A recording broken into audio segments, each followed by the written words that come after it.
Hey, what is up, ladies and gentlemen? Welcome back to Wednesday night, where the way Mass and Drum on a Wednesday night should be. And then we did last week. We did Thursday night. We are back on Wednesday here for another beautiful night of sipping some whiskey, trying some Blendageddon 2023. Week number 4 is ahead of us tonight. We will have a very special guest judge joining us, which I'm very excited about. And on top of that, we'll be going through our 2024 bourbon and whiskey predictions, what we think could be coming down the pipeline based on a lot of stuff we saw this year and just some of the other trends that we've been seeing in the bourbon and whiskey world as of late. So, yeah, welcome in. Let me know what you guys are pouring. I already have poured. This is a bottle I didn't get a chance to get to last week. It was the John J. Bowman single barrel. I haven't got a chance to try this one in a while, so here it is. You guys know kind of the story on this one. Apparently, this is Buffalo Trace distillate that they put through their copper pot still as well in order for it to be called a Virginia straight bourbon whiskey. I'm not sure exactly if that's still true, if they're still doing the same thing. I would imagine if they're trying to keep things consistent, then it's probably the same thing. But yeah, interesting bourbon. Always an interesting story. We got the Grinch here tonight, still hanging out. Hold on to my King Kentucky, of course. And I do want to thank everyone for the positive feedback that I've gotten on the Advent calendar. It's been fun. It's been different. Doing a video each and every day. Obviously, keeping them short and sweet. Just so it's easier on me in editing purposes. I don't have to film any B-roll or anything. But for my first Advent calendar of the year, it's been a lot of fun. So let me go to the chat room here. Let's see here. Hey, what's up, Richie Z? I see Fancy Franchi's in the house. Wade Ward, the Grinch steals the show. Yeah, he's pretty salty most of the time. So let's see here. Yeah, so like I said, it's been a lot of fun, and for like my mom and Kim to be involved in it was which I thought was made it pretty special too. So it's been a lot of fun. Got a lot of positive feedback. People are already like, "Oh, you got to do this again next year." I'm like, okay, we'll see. I'll think about it. So let's see here. Let's go and say hi to some people in the chat here. We have Javier Costa. What's going on, man? Nice to see you.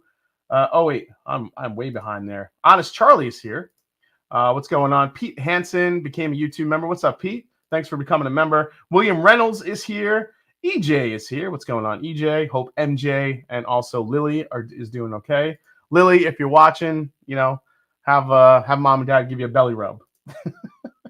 Chris Buzalencia is in the house. What's going on, Chris? Sandeep Chima is here. 4 Leaf Whiskey. What's going on, C-Bus? Cheer Jason Baker 7 versus Heaven Hill Bottle and Bond currently. On a show, I think I've done that before, and I actually think I like the Bakers better. But let me know what wins out for you. William Wiley, what's going on, man? Jared O'Connor's here. Michael Speakerman in the house. Warren Smith. James Lay, what's up, my peoples? Justin Jenkins is here. Bo's Wine Guy, he's ready. He's got a blend in the running tonight. Russ Ellis here. Wade Ward, Blendageddon Virgin Canada. That's right. It's the first time Wade Ward's been in Blendageddon, and his blend goes in the mix tonight as well. Shauna Marie D. She's in the house. What's going on, Shauna? Nice to see you as always. Jeff Perkins is here.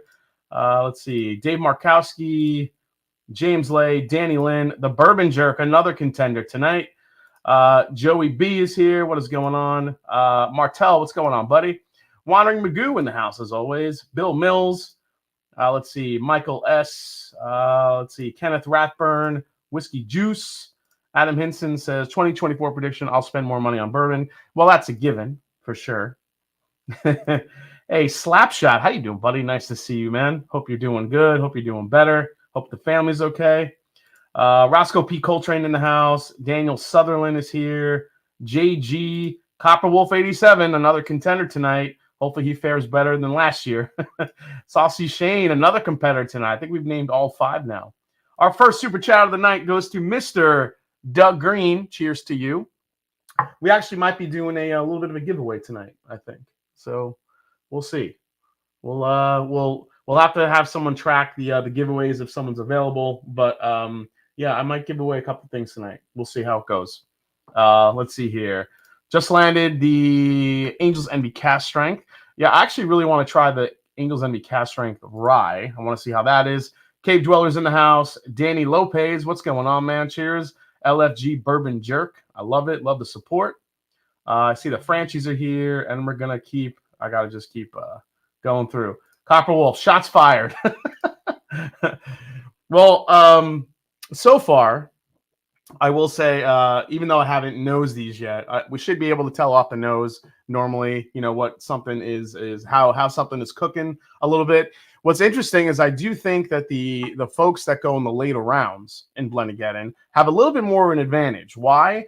Because their blend has been sitting longer, and the longer it sits, the more of a true representation of that blend I think, I get, and so do the judges. The earlier blend, the earlier rounds, I feel like you don't get as much of a good representation because those blends tend to get there early on. Now, this is of course unless the blender has blended this, weeks and months ago. Not really sure how that works, but it's an interesting theory because stuff does tend to change over time. But that's the beauty of Blendageddon, and you just never know. So. Cheers all. The Cast Strength ate rye and was very tempted. I'm just not the biggest fan of the standard offering since Terrence McDermott. Yeah, that's where I am, Terrence. It's just more out of curiosity. I want to try that bottle because the Angels Envy Cast Strength, it's one of those things where I know how sweet the regular rye is, but I want to try the Cast Strength. I want to see how different it is. If it's different, does the proof kind of balance out all that sweet, or is it even sweeter? Like, I just want to know all that stuff. So. That's right, guys. While you are here, let's hit the like button while you're just hanging out. Helps out the channel. If you haven't subscribed yet, please do that. Always appreciate it. Still trying to hit that 100,000 subscriber mark. I am slowly creeping up there. I'm trying. I am trying. I blended mine 5 years ago, says JG. Sure you did.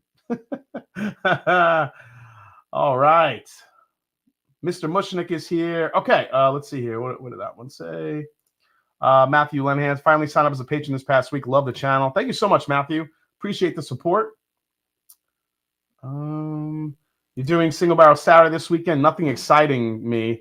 Dan S., I'm with you, man. Nothing's really kind of. They do have some unique stuff, I think, and I'm not sure if they're done. For everybody that's not in Ohio. The OHLQ, Ohio Liquor Agency, does this thing called Single Barrel Saturday every year. It's usually in December. So right around this time, a bunch of single barrels that have been chosen by the state of Ohio just get released all at once all over the state. And, slowly as we build up to it, they release different details about what single barrels are being released. So there's everything from Whistle. Now, if you guys like Whistle Pig, the only thing I could say is that I helped pick those barrels. I helped pick the Whistle Pig selections that are in Single Barrel Saturday. I know they're pricey. The 10-year, though, we picked was very good. The 15-year, I remember being very good. And then the 12-year was a proprietary blend that we all did, which was a lot of fun for the Whistle Pig bottles. As far as everything else on top of it, you have a bunch of Starlights. There's some Penelopes in there. There's a Four Roses, I believe, which I think will probably go pretty fast. Who knows what else they're gonna drop down the pipeline. But all those single barrels are listed on the website if nobody has checked that out yet. Let's see here. Would you drop $275 for Little Book 3 as a birthday splurge? Ask for a friend of a friend. Yes, I would. You just don't know when you're going to get that type of a cast strength small batch blend from Jim Beam ever again. So if you have a chance, if I had a chance to get that brand new again, another bottle, I'd buy it hands down for $275. Hell yeah. And I wouldn't even think about it. How did you get to pick for OHLQ? There was a space that was opened up for the Whistle Pig selection. Actually, the person from Whistle Pig, I forgot his name. He actually messaged me and wanted me to be involved in the pick for the state. So I went and did the pick, and we picked, I think, 3 or 4 barrels. So it was pretty damn good. It was a lot of fun. I won't be in town anyways. I'd rather be at the Bourbon Trail, says Martel. That's right, Martel. I'm actually going to be in Kentucky this weekend doing the Bourbon Blitz with the podcast, The Bourbon Hunters. So we'll be jumping around to a bunch of different distillers and between, hitting Buffalo Trace and Four Roses and Wild Turkey, wherever we can go. Plus doing a couple tours here and there. And I think we'll be in Louisville on Saturday. And so if you're in Kentucky around this weekend, hanging out at Distillers, maybe I'll run into you. Come along, and if you see me, come by and say hi. Let's see here. Bunkered a Little Book 3 after drinking 2 of them over the years. Love it. Absolutely. All right. Let's get into this John J. Bowman. So this is a single barrel. This is 100 proof. And like I said, I haven't had this in a very, very long time. So I had a patron of mine, or I think a follower on Instagram. He might be a patron. I always forget. I get so many messages all the time, which is awesome. I love talking to everybody. But, I was like, I haven't seen one of these in like forever. And he was able to grab me one. And here it is. So I'm like, man, I haven't tried this in so long. What have you thought about the OHLQ single barrel selection picks so far, says Tom Frank? For me, Tom, they're very hit and miss, but you have to understand Ohio has a very different way of picking barrels. Now, you can have kind of a smaller sample size where you're picking, something like a Whistle Pig, where it's multiple barrels, but, from the selections that we had, usually the younger stuff, you get more of a selection, but as the older stuff ramps up, you only get to try maybe 2 or 3 different barrels to select from. I was fortunate enough to be part of the Wild Turkey single barrel for Father's Day last year. And that was basically running through the entire warehouse. And you're not really looking for the best barrels. You're looking for barrels that are maybe a little bit too off profile. Because if you spend the time, you're literally picking 15 barrels of bourbon for the state, for the entire state of Ohio. So you can't sit there and be so selective. You'll end up drinking 100 different barrels and you'll have palate burnout. You won't be able to select anything good. So what you're looking for is barrels that are a little bit too off profile, or barrels that you don't think people will enjoy. So for the most part, you're going to get a good barrel. You're going to get a decent barrel. Wild Turkey Russell's Reserve picks always have good barrels, but it's less likely you're going to get something amazing, but you'll just get something good. But in kind of the mix of all those barrels, there were a few really good ones. So it just depends. Have you ever done a barrel pick and not been crazy about any of the options and reject it outright? Kenneth Rapper? Yeah, all the time. For Mass and Journey, for the Mass and Journey picks that we do, we turned down probably more picks this year than we have ever. We've gotten samples sent to us and we're just like, yeah, we're not feeling it, not ready. I can't say we've gone to a distillery and turned down barrels because I feel like you're there. But luckily, every time we've gone to a place, we've always had good options. So, yep. All right. So on the nose here, super fruity, juicy fruit gum. There could be a little bit of like a cotton candy note in here too.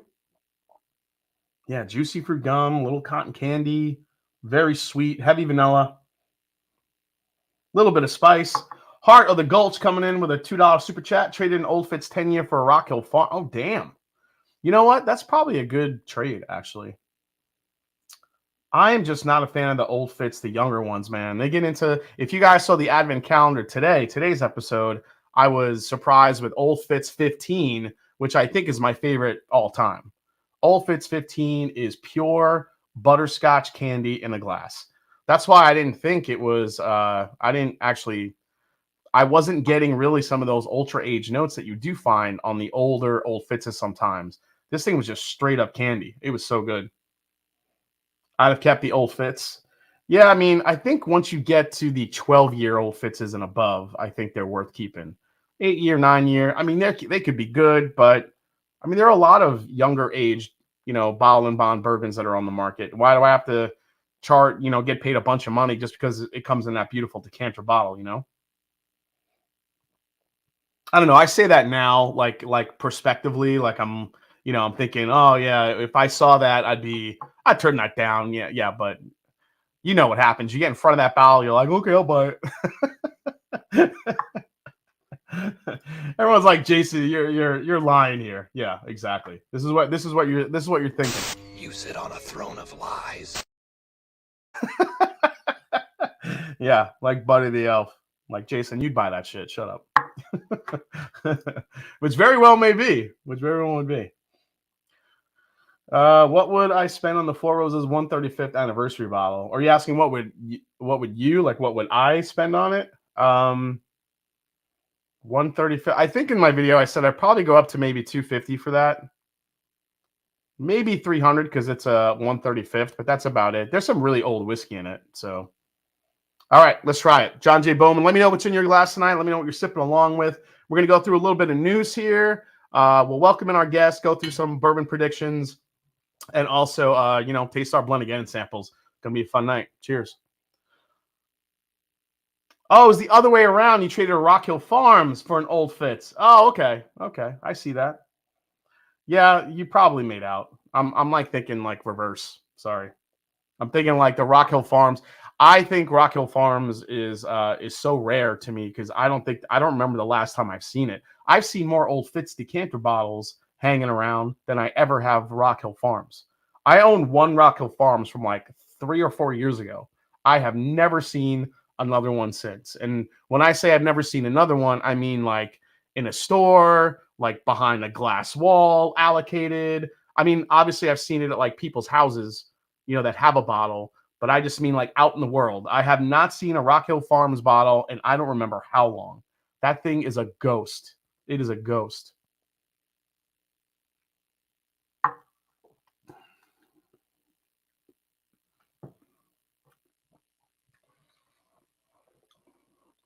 So this is actually a little bit more rye heavy than I remember. But very sweet too. Yeah, that like cherry cotton candy, in the back end, really good spice. I love the pot still. I think it adds a nice texture to whiskey. Sometimes not for the best, but this, when it comes to the John J. Bowman, I think it does really help it out. Well, I got 300 people watching right now. Guys, please hit the like button if you're hanging out. I really appreciate the support. I think Rock Hill Farms is put out once a year. I could be wrong. Yeah, I've never really seen it. New green label. What's the difference? I don't think it's a difference. I just think they changed it to a green label. Yeah, I had to like double take it because I'm like, wait, is this a rye? Because usually ryes are the green labels, but this is not a rye. This is just the single barrel. Again, I'll show it up here. You guys can check it out. John J. Bowman single barrel. As you can see, Virginia straight bourbon whiskey. It is not a rye. I thought it was a rye too. I did a double take.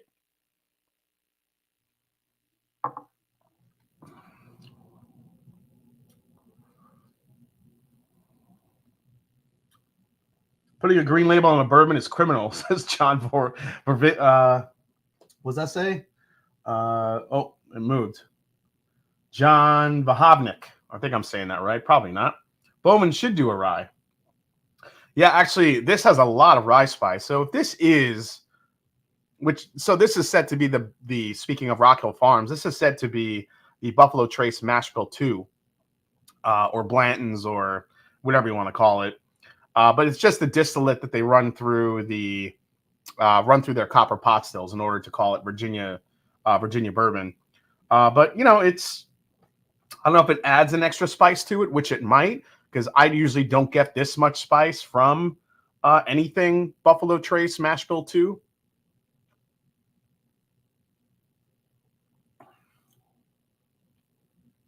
I mean, it's drinking a little bit easier. This is tons of vanilla now. It's just really evolving into just a vanilla bomb here. It's really nice. Let's see. Bowman rum, not bad. Oh, Bowman makes rum now? Holy crap. I didn't know they made rum. The green label could be a homage to Buffalo Trace. Joey B, I mean, that's actually not a bad thought. Never really thought about that. Buffalo Trace does use, green in their logo and everything else. All right. Yeah, I'm going to let that sit. And in the meantime, I actually do want to pour a little bit more. It's been a while since I've had the Maker's Mark Cellar Aged. Kind of I'm not going to say a polarizing bourbon for 2023, but one of those bourbons where I think it kind of came. Everybody talked about it. And then there was a bunch of videos on it. Everybody kind of went crazy for it. Then nobody ever talked about it again. It was just gone. Like the zeitgeist was just, no more Maker's Mark Cellar Age. We're moving on to the next one.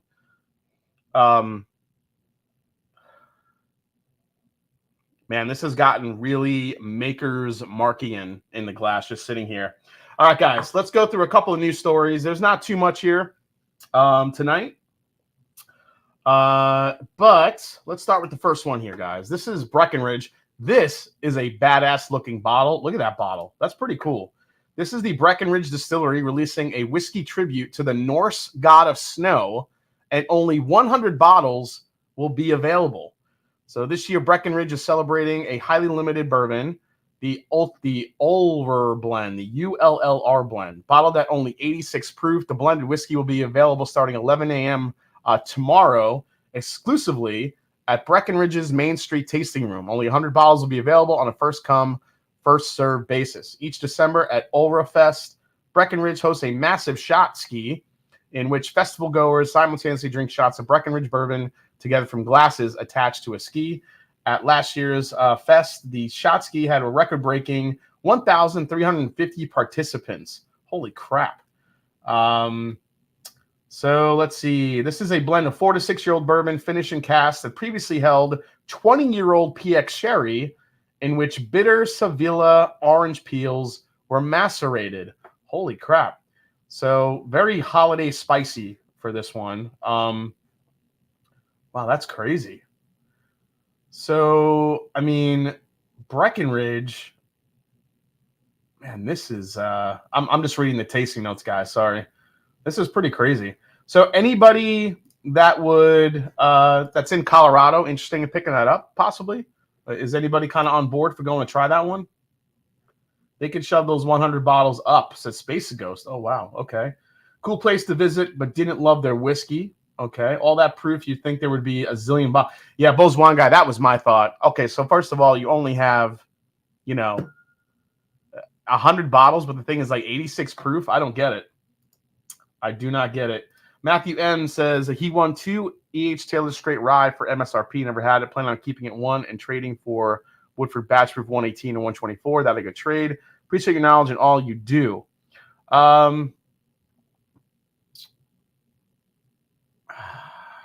I mean, you know what? Man, that's tough. I don't know if I would trade it for a I feel like you could get something better for it than a Woodford Batch Proof, to be honest. Listen, Woodford Batch Proof can be pretty good, but now it's one thing if you've never had Woodford Batch Proof, then yeah, you know what, make the trade, try it. But I just feel like you can get something better than Woodford Batch Proof, something like H stated, a little bit, I don't know, a little bit more proofy, not proofy, but a little bit more, I don't know. I feel like you just get something better if I'm being completely honest. Michter's 10-year bourbon E-batch for $250. So this has been a thing with the Michter's barrels. Everyone's been asking me, hey, have you tried the A barrel, the B barrels? I got a couple samples, and I will say this: there is a difference. There is a difference with the Michter's. So the bottle that I reviewed was an A. That was a barrel A batch. But I tasted a B batch, and I didn't feel like it had the same something that the A batches had. Now, or I shouldn't say batch, I'm sorry. Single barrels. These are single barrels. So now I know with single barrels you're going to get some differences, some differentiation, but it was pretty stark. So I can't say I've tried every letter from 2023. I know the A batches are really good. Every A batch I've had is fantastic. The B batch I had, I'm sorry, I keep saying batch. The B single barrel I had was, okay. I thought it was good, not as good as the A, but I think, there's going to be some inconsistency there just because that's the nature of single barrels. So, yeah. Yeah, no on that trade. All right, let's go to the next one, which is Bushmill. So if you guys are interested in Irish whiskey, Bushmills is releasing some crazy finished single malt whiskey. So these are single malt Irish whiskeys finished in Alsatian plum brandy casks, tequila barrels, and more. So this consists of 3 10-year-old whiskeys and 1 12-year-old whiskey. Bushmill claims other hand-selected releases will continue to drop in limited quantities in the future. The series was helmed by master blender Alex Thomas, who chose to work with 100% unpeated malted barley in the mash bill, obviously made on traditional copper pot stills. So let's see here. So the 10-year was, let's see, 6 years in a combination of bourbon and sherry casks. Let's see here. A closer look at the Private Reserve series. So there's a Bordeaux cask, a plum brandy cask, a burgundy wine cask, tequila casks. So those are all three different casks coming in. About 92 proof and about $60. Now the 12-year, I don't see a price point on that one, but if you guys like Irish whiskey and you want to taste some interesting casks, there you go. Pretty cool. I'm a huge fan of Irish whiskey. I don't really drink it during this time of year. I do like to drink it probably right when it starts hitting into fall. I don't know, something about the spice and the pot still spice of it. I think I love it for fall time. Let's get into this one, which is the newest entry from Puncher's Chance Bourbon. So this is a new one. It's a multi-dimensional whiskey, you know, sticking with the Irish whiskey theme here. Puncher's Chance drops an unconventional blend of bourbon and Irish whiskey. It's the fifth release from Puncher's Chance, and this is called the Unified Belt, which is kind of a cool name. Puncher's Chance has always had this boxing theme. The limited release expression is a 3-cask blend of bourbon and Irish whiskey with some 14-year-old bourbon added to the blend for extra depth. Let's see. Last year they released the Left Cross, which is a 14-year-old bourbon that was finished in dark rum barrels, which received a favorable review from many. The bourbon for Unified Belt was sourced from a Kentucky distillery. For the Unified Belt, blender Stephen Hughes chose a 4-year-old high rye Kentucky straight bourbon that was aged for 4 years in the blend. The bourbon was a 70-20-10 malt with the brand's yeast strain that spent 4 years aging in number 4 alligator char barrels. For a bit of depth, they chose a 14-year-old bourbon finished in Pedro, Jimenez, and Oloroso sherry casks for approximately 1 year and 3 months. That has some Dickel there, I see. And clocking in 96 proof, the finished blended whiskey has a suggested retail price of $150. Yeah, it also comes with that 4-year-old Irish whiskey in there. So it's got some old whiskey in it. It's got some old bourbon in it, but it's got some younger. Also got some younger bourbon and also younger Irish whiskey in it. Does any of this do anything for you guys? What do you guys think? As long as it's not a mint chocolate chip banana split mango steak sandwich finish like Good Times does, they'll all be good. Yeah. What's next from freaking Good Times? My goodness gracious. All right, and then we get to go with what we saw on the TTB. What did I see on the TTB this week? Not much, but this was a couple of labels caught my eye. About 3 of them. Here's the first one. Calumet Farm is releasing a small batch Kentucky straight bourbon whiskey, 17-year-old and 7-year-old blended bourbon there. The proof of this is only going to be 86, unfortunately. I mean, if I had to guess, this could be either really bitter and oaky, or this could be just a nice, easy sipper with some age on it. Again, I don't know the proportions of 17 versus 7-year-old whiskey in this blend, but I mean, judging by Calumet Farm's pricing strategy, this probably could be pretty affordable to try. At least that's what I'm thinking. This is a label that puzzled me a little bit, and we're looking at the Smoke Wagon Desert Cult Full Strength. No water added ever. This just looks like a branding of the Smoke Wagon. What is it called? The Uncut the Younger. So this looks like just I'm not sure if this is anything different or just a rebranded version of Uncut the Younger. Maybe a decision to call it the Desert Cult instead. I'm not sure if this is a older version of Uncut the Younger or just the same thing. But I kind of caught that. I'm like, this just looks like a rebranding, to be honest. So maybe keep an eye out for that. I'm not sure how you guys feel about Uncut the Younger at this point in time. I actually enjoyed it, but you know, most of the smoke wagons now just kind of seem to sit on the shelves from what I see lately. Last but not least, another 4-gate label hit the market. This is going to be a 7-year-old Bull-Rye, a blend of Kentucky straight bourbon and Indiana straight whiskeys, finished in toasted cask. So what you're looking at here is a toasted Bull-Rye, batch number 34, 118.2 proof. Again, I'm not sure if that's the actual proof points. Sometimes these are for position only. But as you can see, a toasted Burai is kind of nice. I'm a huge fan of Burais, so always love that. So there you go, guys. That is the news for this week. Have you heard about, let's see here, proof is nice on that Smoke Wagon, says Whiskey Knows. What's up, Marty Party? That new Smoke Wagon is supposed to be a super barrel proof. So super high. Let me put that back up there. I didn't even look at the proof. Hold on one second. Let me turn that off. 53 point. Oh, that is a pretty high proof. I mean, you're still under 120 though. So I'm not really sure it's not that high. I mean, that's a nice proof point if it's still MGP. Let's see. Have you heard Life Calling by Aura Blaze? No. Can't say I've heard that, Adam. Should be great. The Smoke Wagon does say non-chill filtered, so is that how it's different from Uncut the Younger? No, I think Uncut the Younger is also unfiltered. Let me go grab it. Let me take a quick look at it.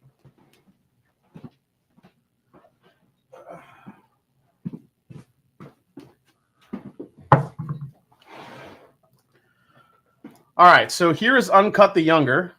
So as you can see, I mean, it's pretty spot on similar. I mean, it's pretty much the same thing here. Uncut the Younger. Straight bourbon whiskey. Yeah, this one's non-chill filtered too. They didn't add any water, uncut, non-chill filtered, fruit forward, lots of candy flavors, which is pretty true. This is a very sweet bourbon.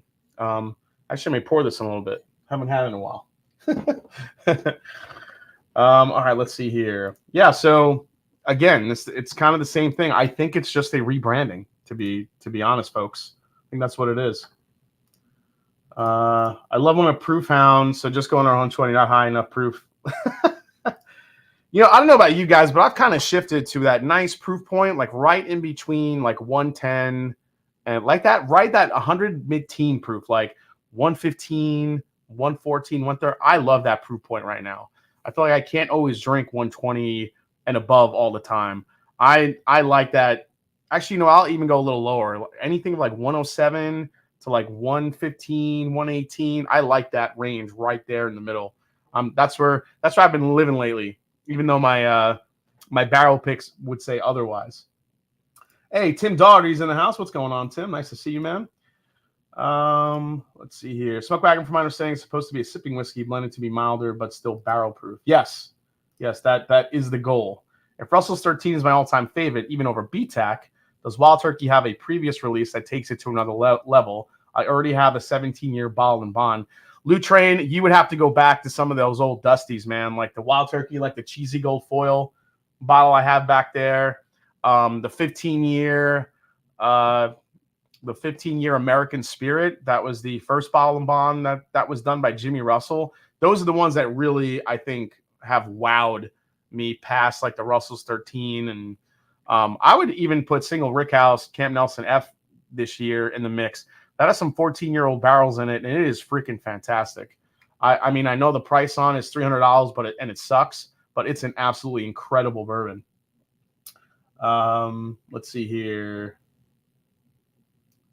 Aaron did say on IG it is rebranding on Smoke. Oh, it is a rebranding. He basically said the name Uncut the Younger wasn't faring well in the category.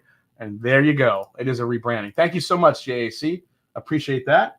All right, guys.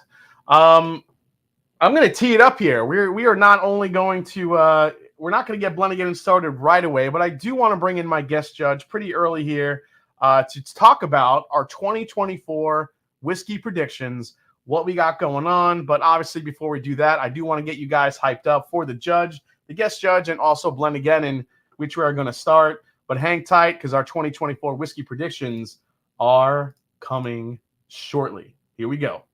What's up, everybody? Happy holidays. We are back. It is another week of Blendageddon, week number 4. Here we go. 5 more blends going head-to-head tonight. Does one of those blends have what it takes to go all the way and be crowned champion for 2023?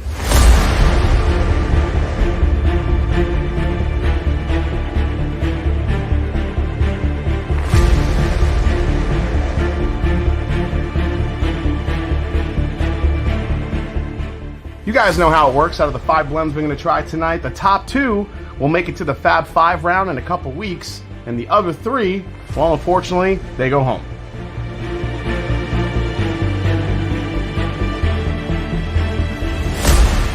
All right, our week 4 blenders include Bourbon Guy, Wade Ward, Copper Wolf 87, the Bourbon Jerk, and last but not least, Saucy Shane.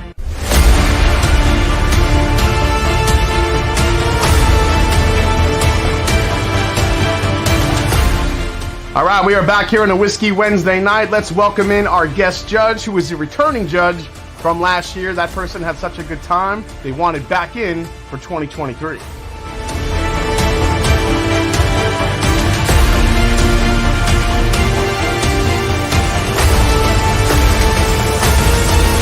All right, put the wrapping paper down, pour yourself a dram. It's about to get started. Let's go.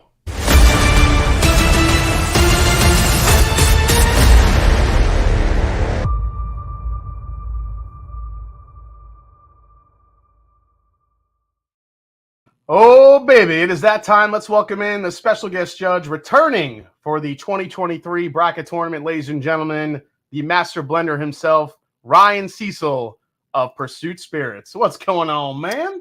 Heyo. Heyo. What's up, buddy? Hey, man. Good to be back. Glad to be back. I love your hat. Sagamore Spirits. Love it.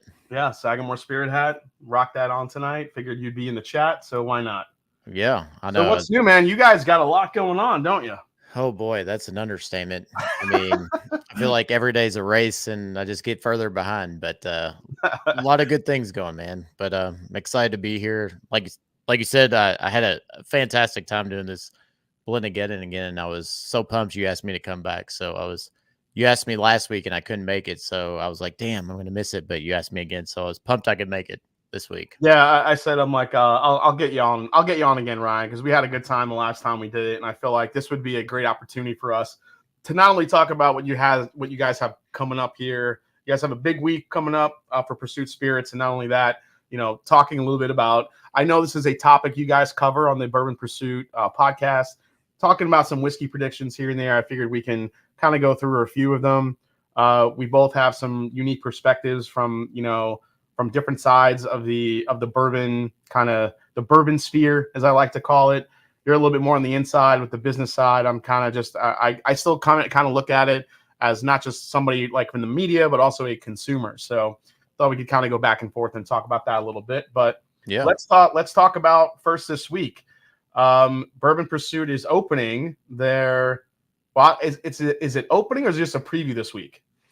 No, so we're actually opening. So we're doing a media launch, which will actually be tomorrow and Friday. So we're doing 2 media days.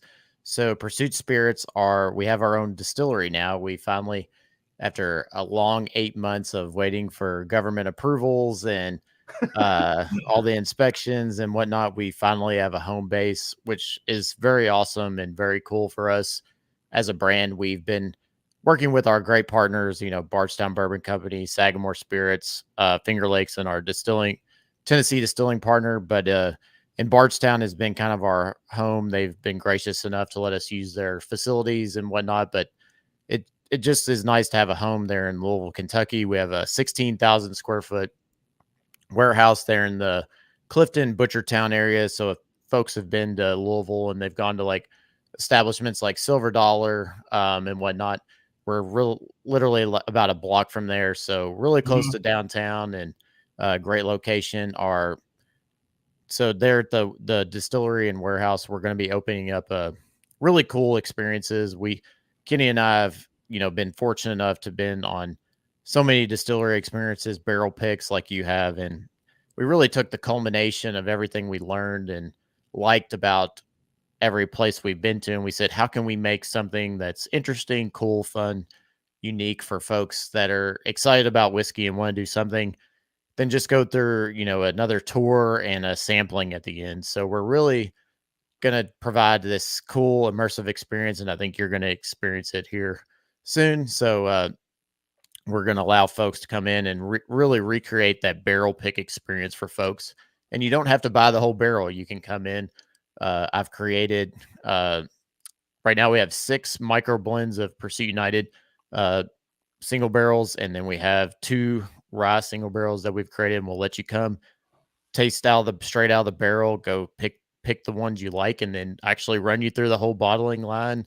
And you get to go through the whole process. So it's really like this really cool deep dive that you just can't really get anywhere else. I anticipate that you will be able to get it in other places after this, uh, because we kind of did some pilot runs with fans of our podcast and some local groups here in Louisville just to kind of do pilot runs. But really excited. We're excited to open this up to the public. Media day will be Thursday, Friday, but Saturday we booked up. So for every Thursday, Friday, and Saturday, we will have experiences that you can do we call it the whole shebang, where you can go through. We couldn't come up with a better name, and we're ridiculous kind of as a brand. And we're just trying to break that mold of like the serious, like we don't have this like fancy, kind of place or MO. So the whole shebang just kind of fits what we're doing. I like it. I like the whole shebang. I mean, I'm here for the whole shebang. I like it. Yeah, totally. So we have that. Kind of fun to say. So we'll have that, and then we also have the United breakdown. So United is our small batch product where we're taking our contract partners that we contract distill with and letting you taste the individual components at cask strength.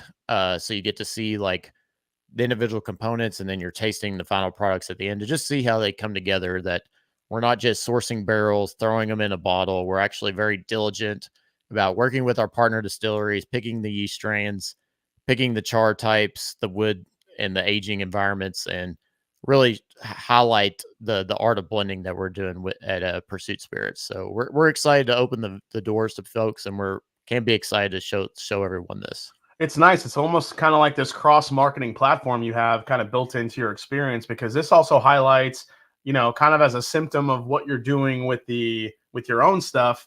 People are getting to try the straight barrels from Sagamore, Finger Lakes, and your other partners, and they get to try and experience some of those whiskeys too. So it's kind of a nice, kind of like a bonus tasting there. I like that. Yeah, it's very cool, and it's very eye-opening for folks because obviously Kentucky bourbon is king here. We're Kentucky boys. We love Kentucky bourbon, but really what set us down this path of doing it would have been easier for us to just partner with a Kentucky distillery and just do Kentucky straight bourbon. But we really found these awesome distilleries outside of Kentucky that are making great stuff, and getting people to taste this at cask strength and highlight those folks that make great whiskey, and showing them that while Kentucky's king, there's also great bourbon and whiskey and rye being made outside of Kentucky as well. So it's definitely going to be a really cool experience for folks that are just interested in the category and want something just beyond the 51% corn tour that you get everywhere else. No, I like it. I think we were talking about this last year when I was doing my whiskey predictions on how I think, single barrels, it's funny, like single barrels, there are a lot of people who've never, been able to pick their first single barrel. And I feel like distillers, and when it comes to the whiskey experience and bourbon tourism, whiskey tourism, people have already starting to move on from single barrels and now getting into more personal style blends and doing unique stuff with your bottle to make it more yours. And it all comes down to that personalization aspect that people want more of when they're bottling, a bottle of bourbon. It's not, I think you have the whiskey geeks like us, we care a lot about what's in that bottle, not just the outside. No doubt. You have a lot of people on bourbon tourism that just want to go there and get an experience. And maybe they don't care so much about what's inside the bottle, but they want to be able to, put their own label on it, maybe pick their own color, maybe, be able to write their name on it, their signature. And that's something like that, it's a keepsake for a lot of people. Yeah, no doubt. We definitely want to recreate. We're so fortunate with the opportunities that the podcast and the relationships we've developed throughout the industry, which the industry has been so supportive of us, and that they've done a great job of highlighting the spirit and what's great about Kentucky bourbon. And But we just want to take it to another level. It's like you can fill your own bottles at other places, which were great. They're awesome and they're fun. But there's something cooler about thieving out of the barrel and filling your own bottle with a thief and not just pulling a handle and it For coming out sure. of a tote behind a wall of barrels. And so No, and yeah, that's awesome, and man. yeah, so we're really excited and we're just excited to just highlight what we're doing, but also give folks just something different on the bourbon trail that they can't get anywhere else. So Well, congratulations, man. For you and Kenny, I couldn't be happier for two greater guys in the industry, and you guys have built this from the ground up the right way. You've learned a lot along the way, and it's nice that it's all coming to fruition. So, cheers to you guys. well, thank you for that. I appreciate it. And two, I'll say, you definitely when you go to other places, you get kind of bourbon bougie. You get the very refined experience. When you come to us, you're definitely going to get the bourbon broke startup feel. And so, but it'll Yeah. be cool for folks to see what it's like to be a startup brand and kind of the raw, authentic, experience that we're providing. And So so, that means, guys, for those of you watching, if you go, there's no Glencairns there. They're just going to pour it in your hand. So be yeah, ready for that. exactly. Just Yeah, put just out pour it in your hand. hands in a cup and, kind of Bring, like yeah, you're receiving communion or something from church, yeah, and yeah. we'll fill you up. It's BYOS. Bring your own sippy cup. That's how that works. No, we will provide Glencairns. So, we Okay, have glass. that's good to We can know. at least afford that. So, All right, sorry, fake news, fake news. no, Okay, no. But I do like the hold your hand out idea. just put it in my hand. Put it in my Or hand. just open your mouth and we'll thieve it in your Yeah. mouth. Oh, that's even better. That's even Yeah. better. Adam Doran, Blendageddon round 4. Absolutely love the competition. Good luck to all the competitors tonight. Thank you just for putting on the competition. Thank you, Adam, so much. We have Brian Tracy here, formerly from Oh, Sagamore yeah. Spirit in the house. Love when he's hanging out. Yeah, my good buddy. Love Brian. He's Gotta my love boy. Brian. We have Black Bourbon family in the house. What is going on? Jason and Brandy. Love you guys. Thanks for hanging out. Let's see. Ryan, any way to have two people but only fill one bottle, or do you have to purchase two? No, you can definitely do so yeah, you can definitely buy so it's so depends if they want to do two tasting experience but only buy one fill your own bottle. Mm-hmm. We'll just charge you for the two tastings and the one bottle. That we'll definitely do that. All right. Well, on top of that, how's things going in just the Pursuit United, the whiskey game? How, you have any upcoming news you could share with us about anything that you're going to be releasing when it comes to Pursuit United? I did catch a couple of labels on the TTB. Yeah. So what are you guys working on? Yeah. So, as far as the United front, so we had batch and we've done a terrible job at marketing and sending out bottles for tastings because we've been working so hard on this, warehouse and we're literally that broke that me and Kenny are doing, and Kenny is spearheading a lot of this, but we've done a ton of work at this place. But we had batch 8 CD Mm-hmm. of bourbon, the Oak Collection bourbon and the sherry finish rye. We've actually sold through those, and we just now bottled batch 11 CD. And so our code, Kenny made it complicated. I wish it was a little simpler, but so basically 8 CD means August 23. So A is 0, A is 1, A is 0, B is 1, C is 2. So 8 CD means August 23. And then we just bottled 11 CD, which is November 23.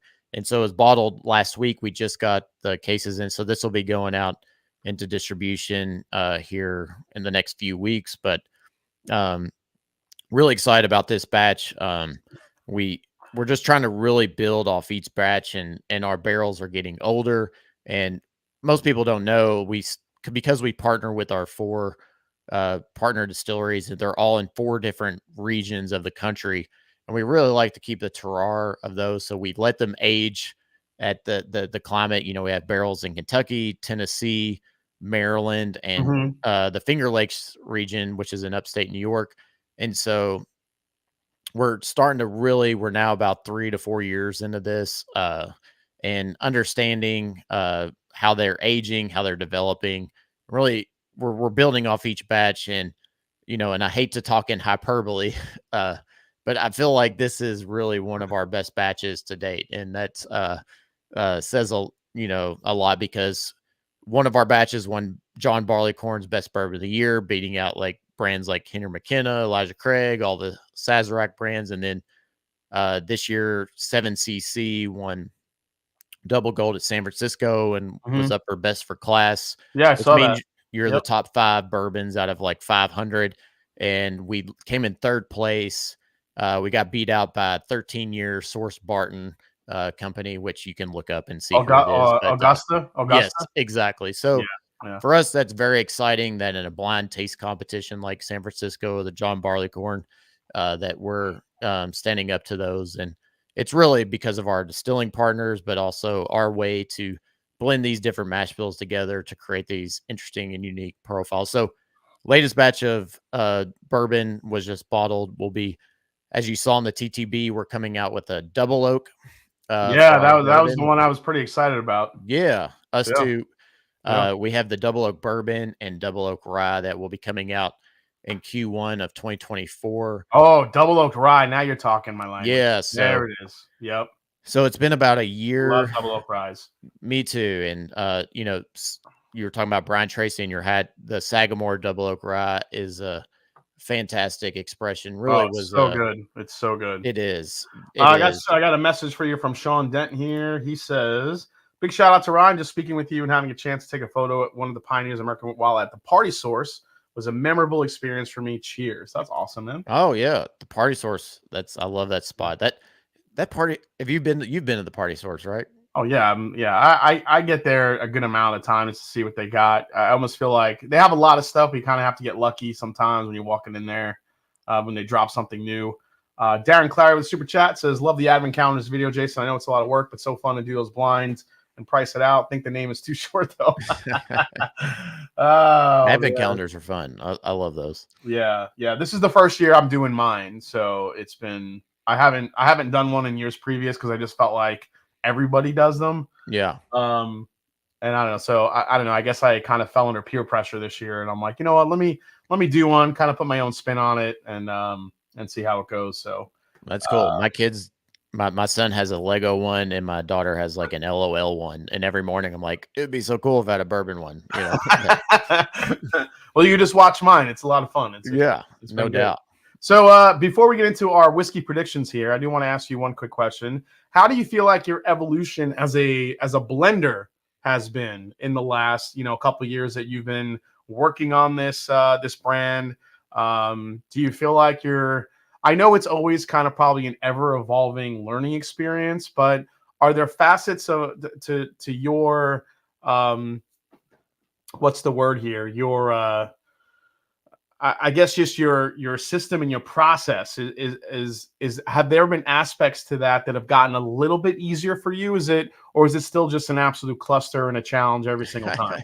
No, I mean, it's gotten easier. Just like I said, we're kind of understanding, like we said, the terroir and how things are aging and how when barrels come off different ricks and different placements in warehouse and the mash bills we're using. And so it's slightly getting easier, but I'm one of those people that's always looking to, continue an improvement, whatnot. I'm fortunate to have, the connections in the industry. So like, I really, spend a lot of time with Dixon Deadman, Dan Calloway from Bardstown. We had a awesome collaboration blend that, I got to spend a ton of time with him on that, and learn from him. And two, I've been like deep diving into everything Nancy Fraley for like the past 2 months, just really re-listening to podcasts we've done with her, your interviews with her, in on if you're part of ADI, the American Distillers Mm-hmm. Institute or whatever. I can't remember the exact acronym, but she has a great course on there about blending, because she has a course you can go pay, but it's like $10,000 or something, $5,000 to $10,000. And like I Yeah. said, we're a broke bourbon startup, but it's just that continual education, learning, trying things. And Dude, you have some pretty good names that you're learning from right there. Not only, I mean, Nancy Fraley, Dixon Deadman, friggin' Danny Bardstown. I mean, those are three pretty prominent names to learn blending from. Yeah, no doubt. And I left one out, Drew Colesveen from Willett. He's a great friend of mine and a great teacher of me and teaching me the ins and out of the whole industry and whiskey and blending and whatnot. So but I've really been like I said, just like really learning from Nancy, from everything, all the resources she has, because I feel like she's the best of the best. Like, She is. She if is. If I was going to learn to blend from anybody, she'd probably be the first one I call. I learned so much from her, just from her being on the channel. She was a judge in Blendageddon last year, so she was kind of talking about a little bit of the ins and outs. Um, it was crazy. I remember the one eye-opening thing she said. We were kind of chatting, and she's just like, I'm like, yeah, a lot of these guys, they'll blend it. They may have it mingle for like a month or two. How long do you blend your stuff for? And she's like, oh, a year. I'm like, a Yeah. year? She's like, yeah, I let it sit a year before I even taste it. I was like, wow. I'm like, that's tough, man. I mean, you're blending stuff. You're just hoping after a year. What if it tastes like shit after a year? and you guys start all over. You gotta start all over again. Yeah. She's And like, too, you learn, like, if folks haven't had, she works with a brand, Still Austin, out of Texas, and they have a 2 to 4 year old whiskey that's just mind-blowingly good, and you're like, how's that possible? And then you start researching and asking her questions, and like, she actually starts proofing barrels, or start proofing the distillate in the barrels as they age, and like slowly proofing them down in barrels, over time, and then all this also putting them in tanks, once they blended, and slow proofing them. So she'll start, say she wants, it's 120 cash strength, but then her ultimate goal is to get to 94 or 100 proof. She's slowly adding water over, yeah. every 4 to 6 weeks. And so, like, what I've really kind of taken those lessons I've learned from her and applied that to what we're doing with Pursuit Spirits. And I think it's been a game changer, and so I can't thank Nancy enough for what she's done for the industry and for blending. Blending's still a strange word in American whiskey. There's all this negative connotation, whereas in Japanese whiskey, Scotch, rum, the master I mean, blender is kind of the I do star. think I'm not sure about outside, like internationally, but I think here in the States, I think blending has become obviously a lot more accepted. Because I think people like to blend; they like just making different things. What's up, Bruzel in the house? What's going on, buddy? Nice to see Bruzel is here. Hey, Bruzel, love Bruzel, I think did I hear correctly that you're gonna be down here for a Single Barrel Saturday in Ohio? Let me know if you are. Let's see here. Still Austin is stellar, especially the Nancy picks you get at the distillery. Yeah, the one thing that Nancy also mentioned that I was amazed by is the tracking she does from a barrel's life cycle. Like, she will go in, test the distillate, and keep testing it, check the chemical compounds of it, everything that makes up that whiskey in there. And she could tell just under a microscope whether it's going to be thick, it's going to be thin, what kind of flavors it could have. Is it tracking along the line of something that's going to be a higher proof or lower proof? I mean, all the information I think that's at the fingertips of blenders these days is incredible. And I always go back to Amy Bowman, who's a great part of the whiskey community. I love this quote that she said. She said that the distillers make the paint and the blenders paint the portrait. And I think that's a really cool way to look at it. So Yeah, no doubt. yeah. Distilling is obviously very important, master distillers, but ultimately, the product you taste in the bottle comes from a lot of tasting panels, master blenders, this and that. So, damn, Bruzel. All right, yeah, Bruzel. Let me know if you're ever passing through Ohio. well, he just shit on your plans to meet up with him. Yeah, right. Let's see here. All right, so let's talk whiskey predictions. You ready for this? Yes, I am. Yeah. All right. So a lot of trends happen throughout the year of whiskey. We kind of talk about them on and off as we go through the year. I think last year A lot of them did come to fruition. Some of them did not. As far as like consolidation, I think that seems to always be kind of a trend each and every year where bigger distillers just get bigger. They buy smaller ones, and some of the smaller ones get a giant infusion of cash and are able to expand their processes a little bit, maybe their market share, do a lot of different things that they're able to do. We saw that with Penelope this year. We saw it with Wilderness Trail. Not and Blue those are, Run, yep. yeah, Blue Run, and these aren't such small names already. These are already pretty well known, and they got kind of gobbled up by bigger brands. So, what do you think, Ryan? You think we'll see a little even more of that in 2024? Actually, I anticipate 2024. You'll probably see less of that.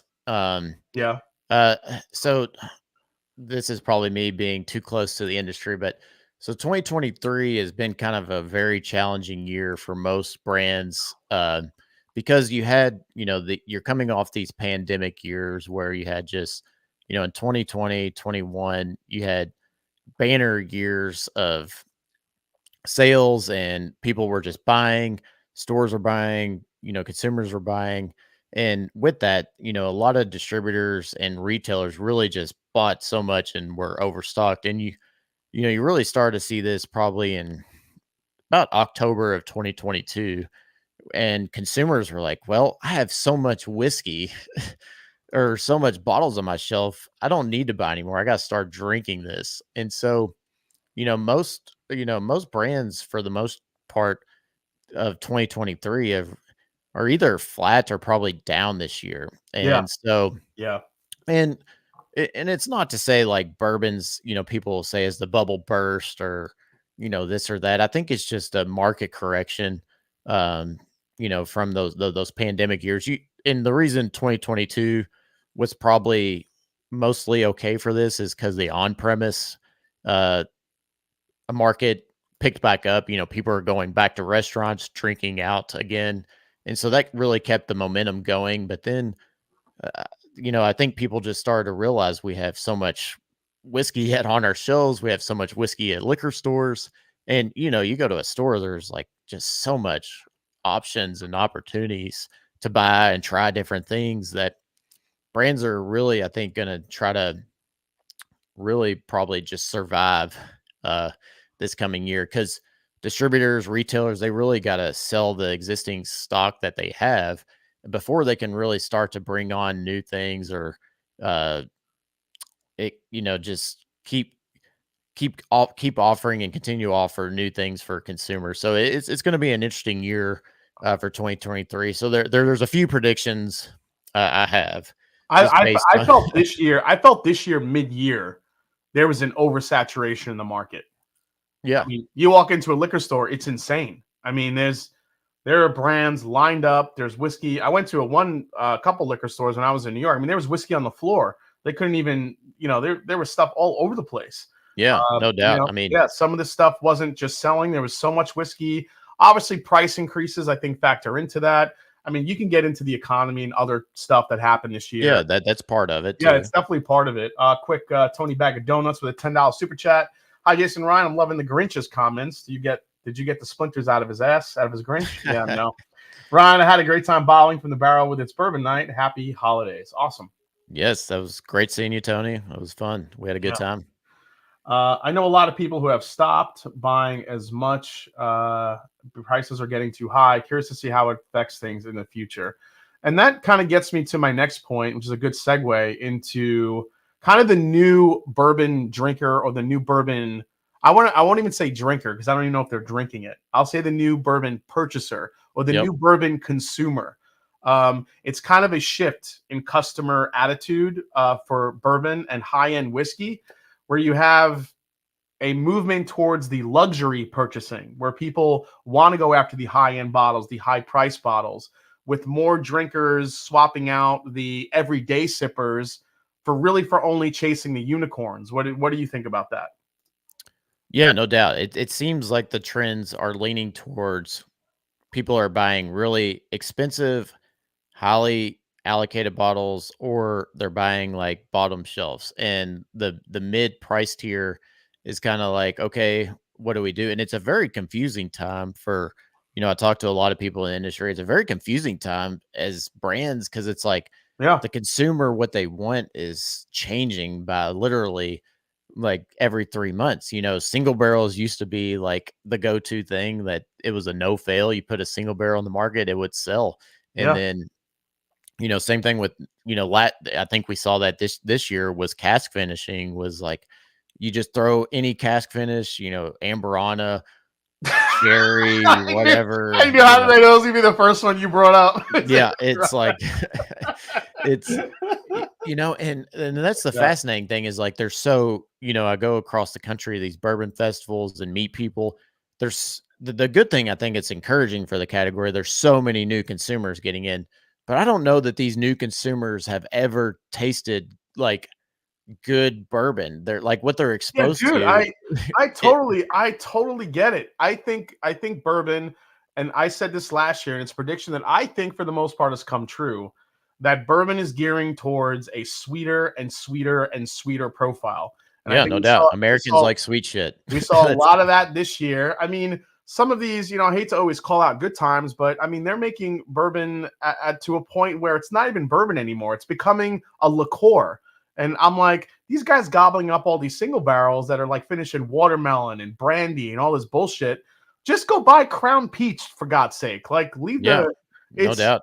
I yeah, always say, and I yeah, say this facetiously, it's like, because people love maple cask or honey or whatever. And I'm like, you could have got Knob Creek maple, for $20 way back yeah, in the day. exactly. And it's the Yeah, same it's the same damn profile. Now, granted, Knob Creek has probably maple syrup and flavors added or wild turkey honey. It's like you could have bought this shit 5, 6 years ago yeah. for a third of the cost. But I don't know. I kind of see the Amberana trend.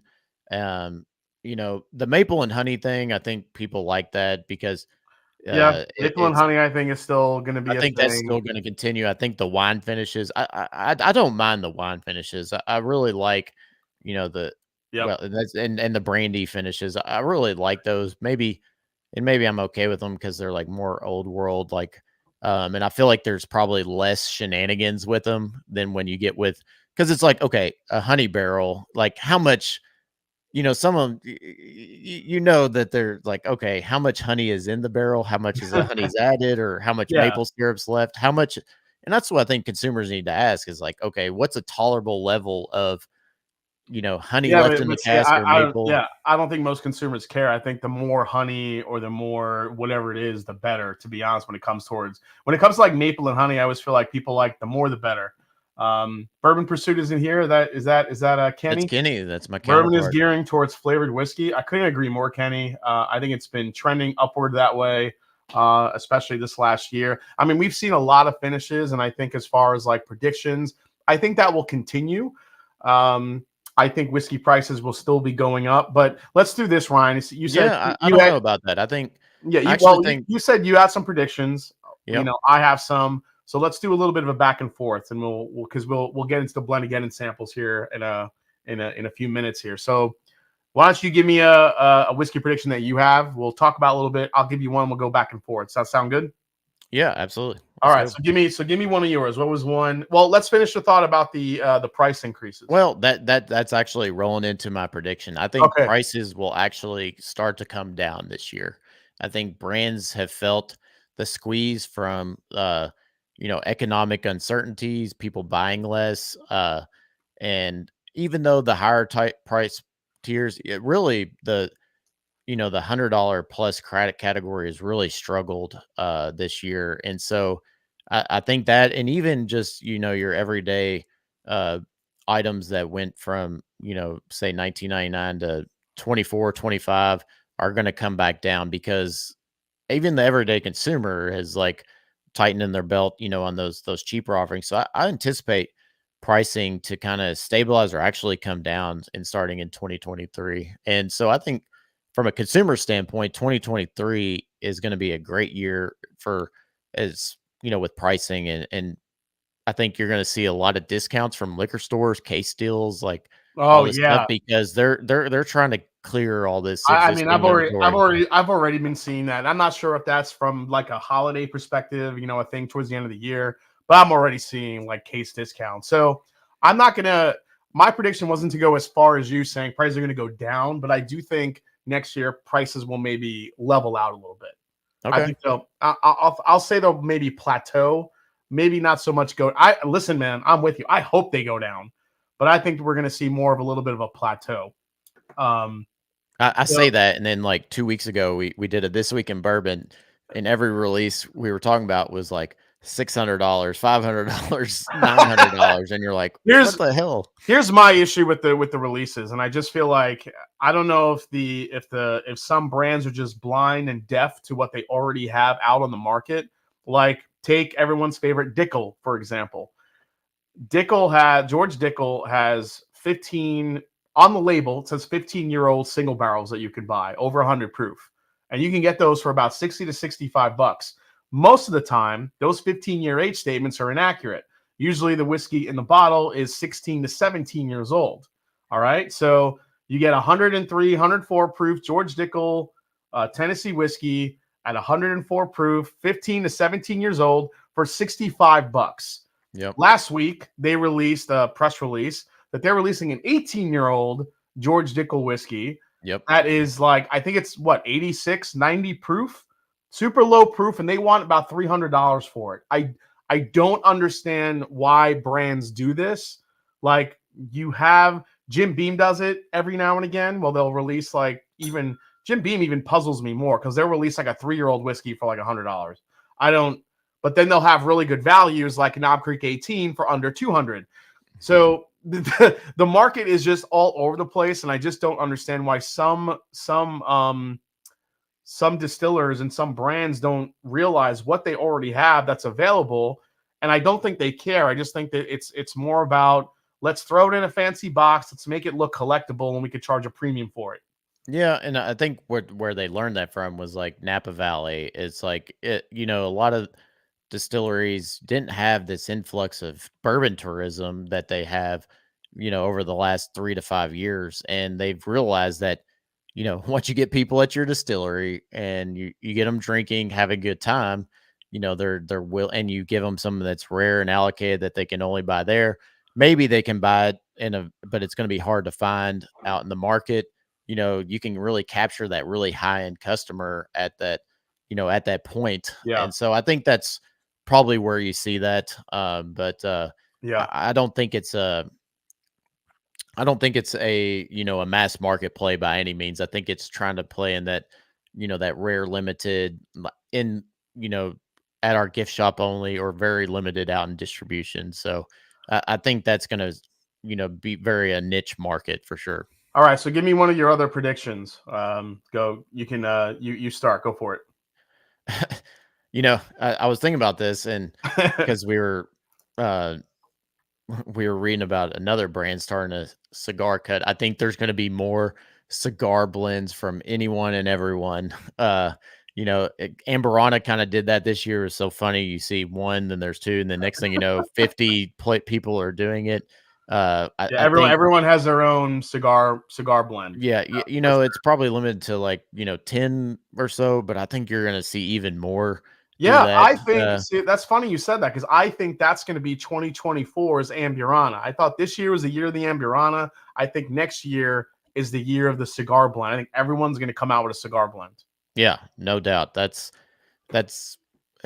for some reason I don't know why there's no like definition or no like there's what does cigar blend even mean? It's it just could a be thing anything. you just put on the label and people think, oh, I like cigars and I smoke cigars, so yeah, of course I'll like this. And when in reality, all whiskey and bourbon I think pairs well with cigars. All right, so my other prediction that I had is more collaborations. I think we're going to see more collaborations from distillers either working together or working with other third-party partners in different areas in the industry, whether it be tequila, whether it be gin, whether it be, I think we've seen some of this. Bardstown Bourbon Company does a very good job at this with their collaboration series.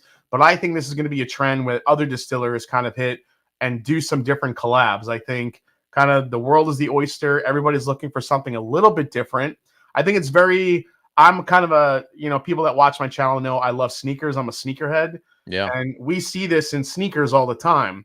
Asics does collaborations, New Balance does, Nike obviously does with rappers, and they've even done stuff with like kids in hospitals that get to design their own sneakers and release them to the mass market.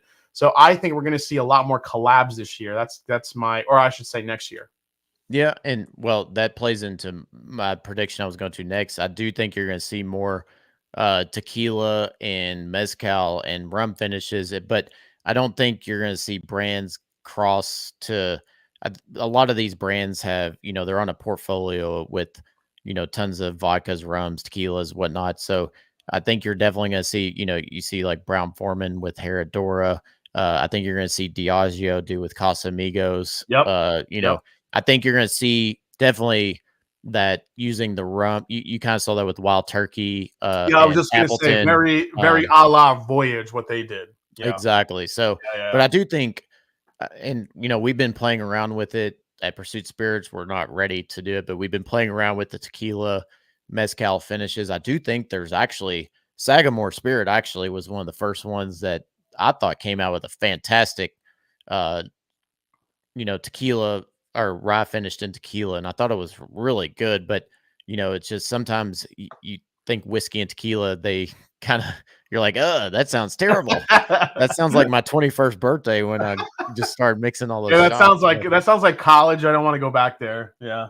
But there is something about the tequila, the agave, and the mezcal finishes, like adding those like earthy orange citrus flavors that really just gives this nice complexity to the whiskey. And so I definitely, as you said, see this collaboration, but I think it's within the portfolio. I would say so you mean like very Brown Foreman underneath their own umbrella, like they're going to go out and venture and do some different thing. Yeah, totally get that. I remember talking to Jackie Zykin a while back about that when we were talking about when she released the 117 series and some of the ideas. She couldn't say too much, but I really thought we were going to see kind of what we saw with the Jack Daniels. Jack Daniels under the Brown Foreman umbrella. They released their Oloroso Sherry American Single Malt, which was basically a Glendronach cask. So they took some of those Glendronach like heavy sherry casks that are underneath the Brown Foreman umbrella and utilize some of those to really get some rich sherry notes in that American Single Malt, which kind of leads me into my next prediction. And I would love to get your perspective on this. Where do you see American Single Malt going? I think we're going to see more and more brands come out with an American Single Malt. I know I have firsthand knowledge of some big brands that already have some American Single Malt cooking, and I think we're just going to keep seeing more and more of it. I think it's kind of, I'm not sure if it's going to become the next big thing in whiskey. I think American whiskey drinkers are still pretty much on bourbon, and they want the sweeter and sweeter profiles, as we saw, which is kind of an antithesis when you look at what American Single Malt is. But you throw an American Single Malt in a rich like PX sherry cask, could be pretty sweet and pretty damn good. What do you think? Yeah, I'm not as bullish on the American Single Malt, and I've talked to brands who are pretty big in the industry, and they've released stuff, and it hasn't gone like they thought it would. I think definitely it'll be a regional thing, where in the Northeast, maybe the Northwest, there's definitely certain parts of the country, Colorado. The Northwest seems to have figured out really good, but like American Single Malt. I'm just not sure if it's sustainable in Kentucky. No, not in Kentucky or the Southeast or Midwest or Mid-Atlantic even. I just don't think it's, rye whiskey has a hard enough time. I personally, we feel like our rye whiskey is, our best product, but it's bourbon outsells it, 7-1. And dude, I love your ryes too. I love how you blend your ryes. Yeah, but every time we do a tasting, what somebody says, and you said we have a bourbon and a rye.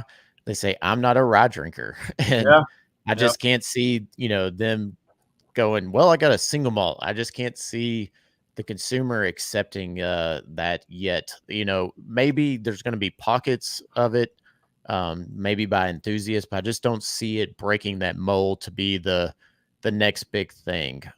That's just me. Yeah, Bruzel and Kenny both kind of weighing in here. Average bourbon guy doesn't want a single malt. The ones that do still dig the marketing, hype and prestige of a Scotch or a high-end Irish. I think kind of Jim Beam for me, kind of, and I love Jim Beam, nothing against Jim Beam, but their Claremont Steep, I think, was awful. It was too young for it to come out as an American single malt.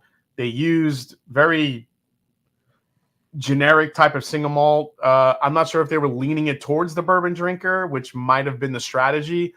But there are so many good American single malts, like we mentioned, in the American Northwest, that when you compare it to what Claremont Steep was, it's just Claremont Steep just couldn't hold a candle to it. And I just what scares me is that bourbon drinkers will go to that first because they know it's from Jim Beam, and they'll think that that's what American single malt is. When Well, it's I not. don't necessarily know that it comes from Jim Beam, and I think that's where they maybe missed the mark, is that they named it Claremont Steep Yeah, because, like, you know, you have an American single malt, so it's in when you go to a liquor store, you're in the American whiskey category, so you're already segregated from the bourbon category, and yeah, then you have a name like Claremont. Most consumers have no idea what Claremont means or yeah, where it is. exactly. And so you have Yeah. this American single malt, it's called Claremont Steep, and they're not even looking over there. But if you had some tie-in, like to the Booker name or the Knob Creek name or something, Basil Hayden's and whatnot. And another prediction is probably you'll see 10 more variations of Basil Hayden's. Yeah, what's going to be the next video? I actually have a bottle prediction that we'll reveal a little bit later. But before we get into some more predictions, let's get into these Blendageddon samples. Yeah. We better get going. We got to get going here. We could talk for hours about. I know we got some heavy work to do, and we could still kind of discuss these topics as we're moving along here. So I have A, B. You have them all poured in front of you? I'll pour them out right now. I got them. I did take the plastic off. I was impressed you got them here in a day. I was kind of nervous when you're like, oh yeah, no, they were getting them to Kentucky is the easy part. It's when I gotta like get them somewhere else. Yeah. All right, here we go. So let me drop this in the. Let me do this. I remember last year there were some really good blends put in together. Yeah, we had a tough time last year. We had a really good bracket. Last week's bracket was very hard. We had a really tough bracket last week. We'll see how it can go this year. Let's see here. Hey, we got Rare Bird 101 in the house. What's going on? Kenny says, "Fuck it, we're going to do a double oak, some American single malt from MGP." Simmer down, Kenny. Simmer down. He's on his soapbox. Yeah. Kenny's ready. He's got the spreadsheet open. He's going to add an American single malt to that like immediately right now. Yep, no doubt. Yeah. But there are some single malts that I can tolerate, I guess. But I did actually have one from Starlight that was actually, it was one like I looked at, I was like, "There's no way I'm going to like this," and I really enjoyed it. It was really good. Let's see here. Okay. So, all right. So we have 5 samples here. And again, while Kenny's getting set up here, I'm sorry, Ryan getting set up, we will look at Kenny on your brain now. I got Kenny on my brain. I know. He's launching my chat here. He's all over it. I love it. Here's the bracket. So if you guys check out the bracket, week 1 is done, week 2, week 3 is done. We're on week 4. So next week we'll have the final week, which with the defending Blendageddon champion from last year, Eric Sawyer, going against Darren Clary, Shelby Strunk, Run DMC Kentucky, and Andy Bolgiano. Will Eric Sawyer make it to the Fab 5? And then in 2 weeks when we do, so we're going to be tasting both of those brackets next week. I'm sorry, in 2 weeks. We're going to have a double. It'll be kind of a back-to-back tasting with 2 different judges that week. Hopefully, trying to work that out. And we'll see if that can happen. Should be a really cool special night. Then we'll get down to the final 4, which will all culminate with the St. Jude's fundraiser that we do each and every year. That's TBD because I usually do that with Matt from ADHD Whiskey and, of course, Fred Minnick. So we'll see how that goes. But that is the bracket as it stands now. And now we're going to get into week number 4. Let's go. All right, let's go. Excited. Let's go into letter A, buddy. Here we go. Okay.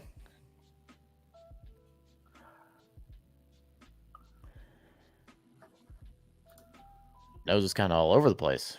Yeah, it's spicy, it's sweet, I'm not really sure where to go here. Yeah, it's kind of all over the place. It's not a bad thing, but I'm just yeah. So real quick, guys, we talked a little bit about a giveaway tonight. So I am going to give a really cool bottle away tonight. All you got to do is now Marty in the chat has been kind of tracking some of the super chats we've already gotten. So I'm going to be giving away this bottle right here. I'm going to be giving away. I have a full bottle upstairs, but I'm going to be giving away a bottle of a 4-gate Kelvin 60. That's right, a 4-gate Kelvin 60. This is a double oaked Schmore Schmoses. Can't say exactly what the distillery is, but I'm just going to say Schmore Schmoses. It's an 8-year cast strength, double oaked. You know what it is. 125.6 proof. I actually ended up getting an extra bottle by accident, so I figured out why not give it away. It's a $200 bottle, so throw in at least a $5 super chat. You'll be in the running tonight to win the bottle. Marty is tracking, so good luck to everybody. And I might have something else in the back burner here tonight. But if you guys want a chance to get in on the Kelvin 60 from 4-gate, then have at it. It was also the first bottle in the old advent calendar this year. So that sounds delicious. Yeah, it's really good stuff, man. All right. I want to know what a double oak 4 roses tastes like, or exactly. 4 Schmoses, or whatever. a Schmore Schmoses. So this was my bottle that I've been wanting. I do this segment on the show called Bottles I Wish Existed. So this was one of them, Ryan. So that's what it was called. I had it 4 Roses, the dark rose. I call it. I love that. Isn't that cool? Like, that's so cool. Like, come on, 4 Roses, you need to come out with that.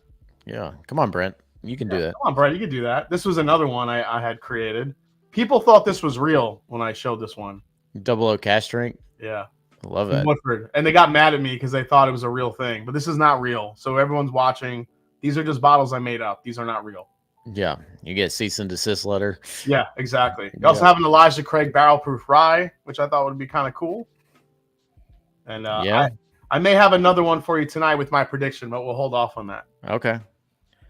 All right. So the nose, I'm digging on this. I like it. It's a little all over the place. You try it yet?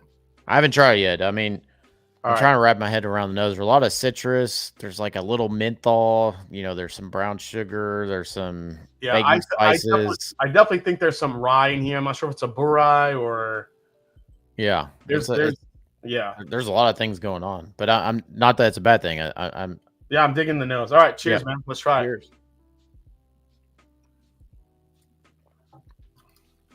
Oh yeah, it's got to be rye forward. Oh yeah. That has some rye on it, man. Yeah. Woo!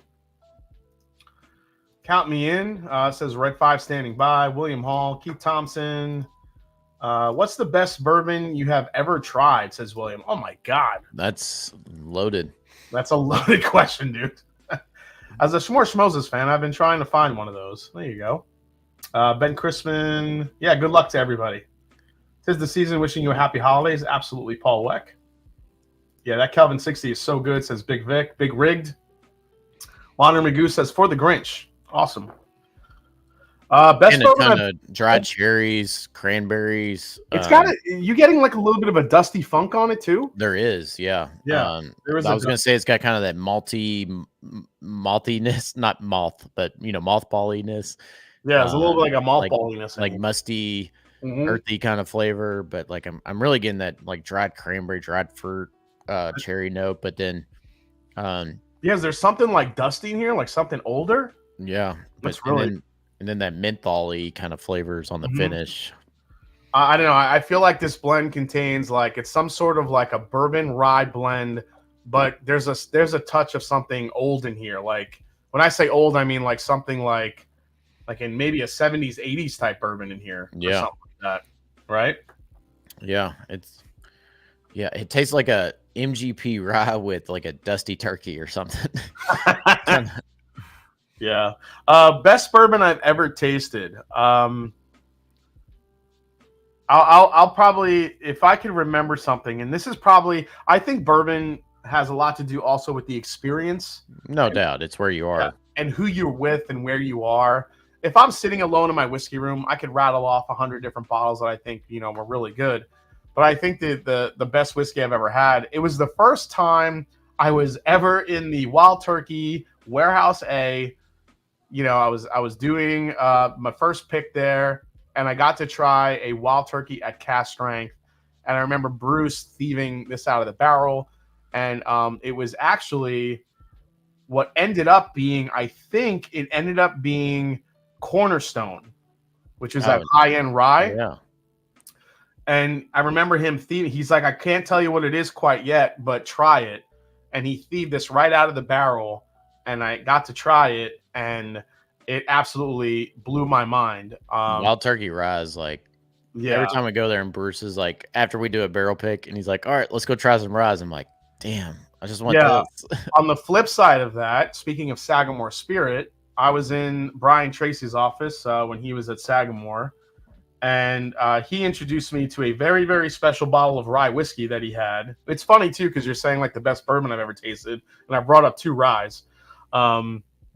So this rye whiskey he brought out was created by the master distiller that was before Greg Metz at MGP. Larry Ebersol, if you guys don't know that name.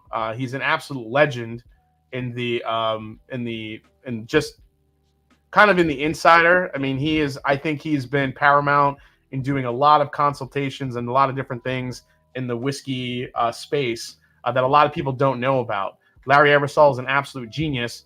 So I forgot how the story went, but I think there was like some these ultra-aged MGP barrels of rye whiskey that he had back in the day. They were supposed to go to someone.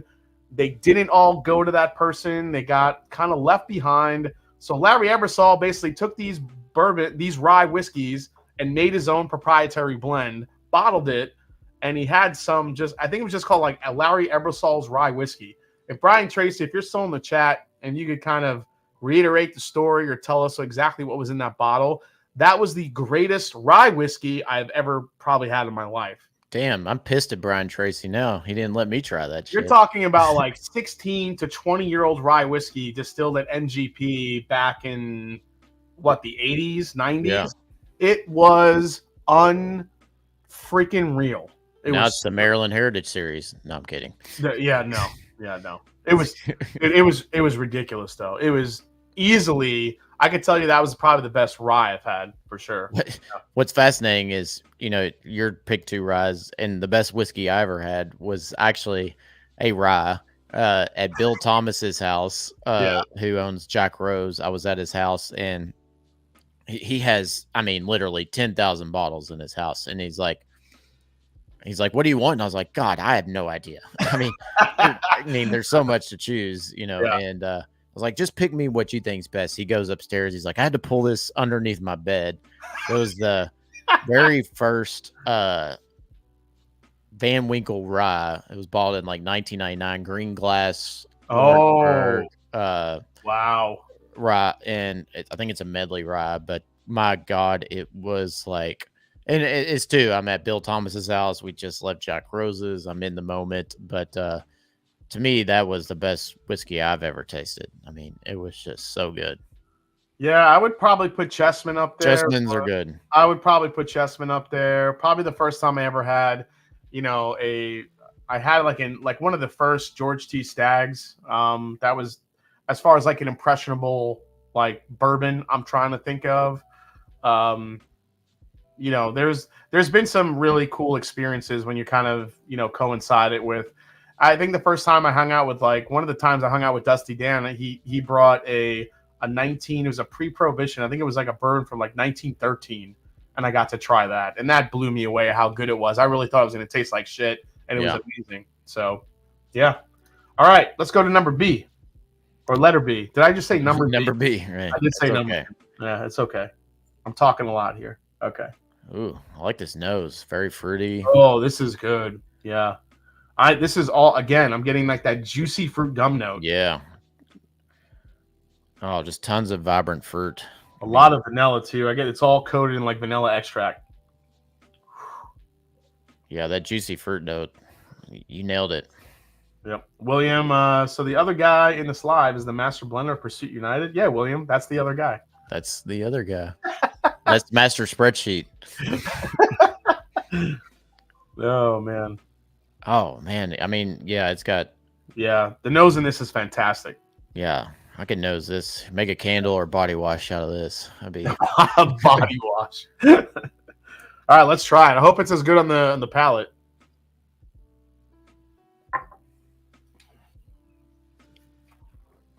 oh Ooh. man, that's got to have some type of Buffalo Trace product in it. I feel like it's just got that strong cherry note. Yeah, that was the first thing that hit me. Very heavy cherry, a little bit of that. I'm getting that juicy fruit gum note on the palate as well. I'm not getting though much. Well, let me take another sip here because I'm gonna say the finish is falling short for me a little bit. Yeah, it's pretty sharp finish. I mean, but it's short. It's not a long finish at all. Which actually coincides with Buffalo Trace. Yeah, right. I mean, it's got a little bit of that raspberry chocolate kind of flavor going on, kind but then it just kind of dissipates. The front and mid palate are fantastic, and you're like, I want to keep going, and it just it kind of falls off fast, unfortunately. But yeah, front and mid palate are great on the blend. Yeah, that's tasty. It's definitely, it feels like a Buffalo Trace or a high aged weeded product or something. But see, that's where I was gonna go. I think there's some weeded bourbon in here because of that easy finish, and I'm getting a little bit of like that funkiness that you get with the weeder on here a little bit. It's probably Bowman. No, I'm kidding. Just see that. It was a Bowman, yeah. All right, that one's good. I mean, notes here. Yeah, I love the front and mid palate are great, but I just wish the finish was a little bit longer. But still a damn good blend. Yeah, no, that's fantastic. And a little water here. But it could fool me for like a Weller 107 or something in that, or like a Maker's Cash strength or something kind of in those lines. Yeah, right. All right, let's go to number 3 here, or letter. I keep saying that. Well, no, I was right. Letter, the first. Yeah. Number 3. If I said number C, that would have been bad. All right, letter C. Ooh. Okay. All right, I feel like there's a little bit more age in this one. Yeah, definitely. You get that little kind of bitter tannic nose on it. Yeah, a little tannic oak. Yeah, more of that leather, just kind of really dried aged fruit. This gives me like a double oaked vibe. I'm not sure if there's anything double oaked in here, but it's giving me a double oaked vibe. Yeah, it's a ton of oak on the nose. I mean, it's an oak bomb. Kenny would love this one, just on the nose. Yeah, so it's not a speed oak; it's a very strong oak note. So Bozeman guy, Wade Ward, Copper Wolf, Bourbon Jerk, and Saucy Shane, man. Good luck, guys. I'm always impressed. You YouTubers can keep up with comments. I can't do it. I need to. I can't always do it, but I mean, I definitely do my best. I feel like if I'm not interacting with the chat, no, totally, then they fall off. Yeah, but I mean, I also feel like the chat is what makes the show. Oh yeah, totally. Good. That interaction. If I just sat here and yap for an hour and not even talk to the chat, I think not only would it kind of fall on deaf ears, but it'd be shitty. Like the chat gives me so much good content and just great questions to talk about and like advice. And, I kind of like to intersperse it between whatever we're tasting, whatever I'm talking about, I always felt like the chat is what makes the show, Like Terrence McDermott. Careful with that body wash. No, officer, I swear I've not been drinking. I have a funny story about that. Oh, do you? Yeah. Yeah. We'll talk about it after we get into this one. Okay. All right. Yeah. This to me, like you said, it's all oak. It's a little sweet tobacco. Maybe like apricot or something. See, I'm getting like medicinal cherry in this. Yeah. Yep. All right. Let's go. Mm-hmm.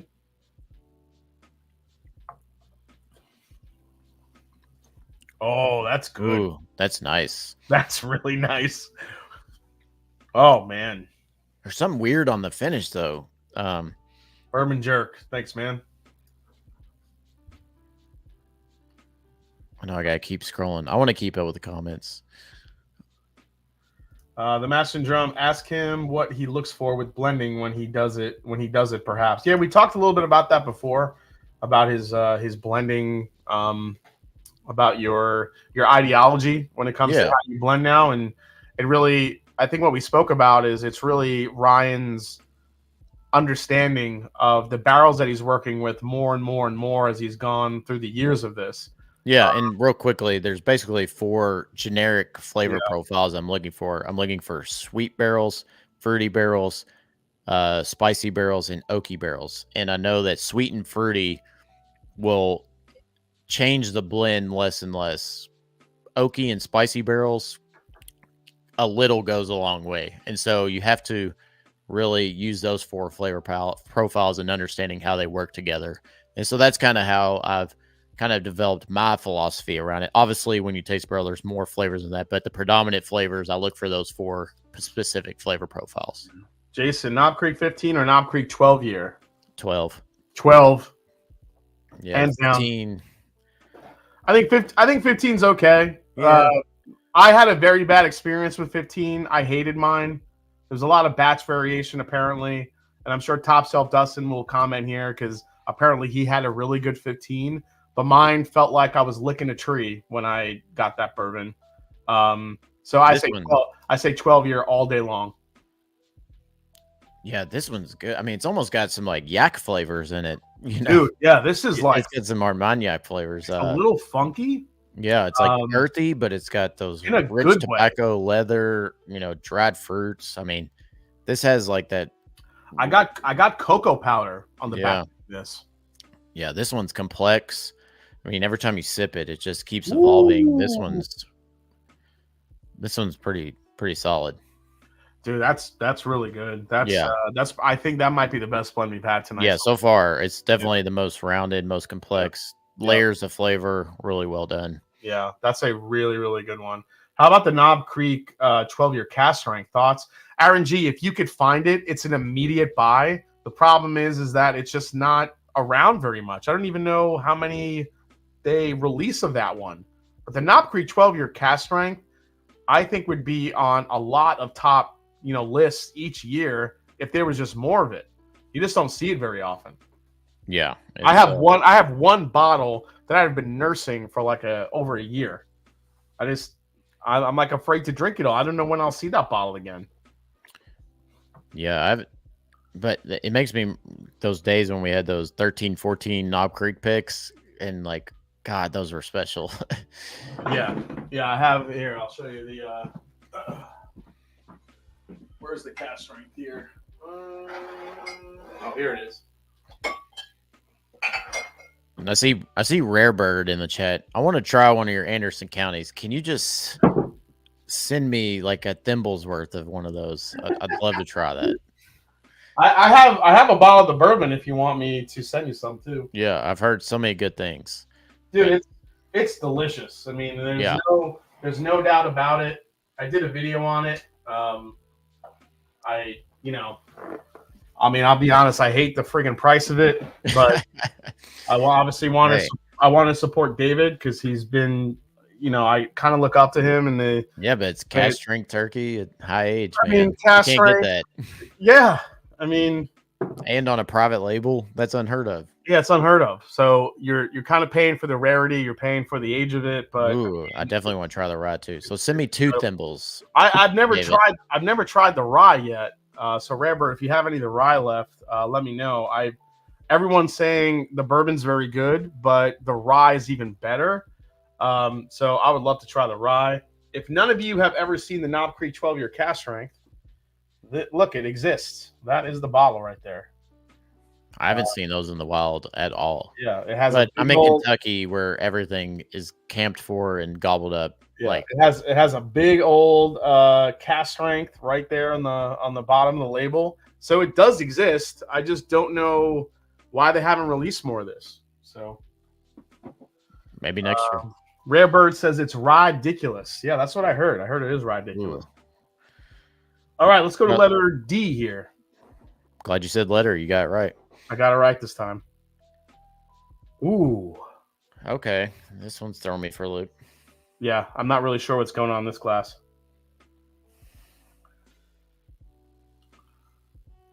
There's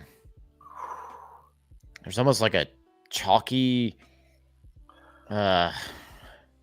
Pencil shavings. Yeah, it is like a fresh shaved wood or something. Yeah, that's what it is. Like like sawdust, fresh caught wood, like pencil shavings. That's what I'm getting in this. like pine, citrus, pine sol kind of things going.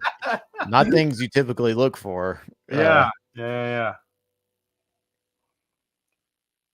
But yeah, that's wild. Yeah, Right, it smells like a fresh cut pine tree. Yeah, let's see how it tastes. Yep, this would be a Christmas pour. Replace your Amberana. Oh, that definitely has a rye component to it. very much so. Yeah, it's that's piney. That's not Dickel, is it?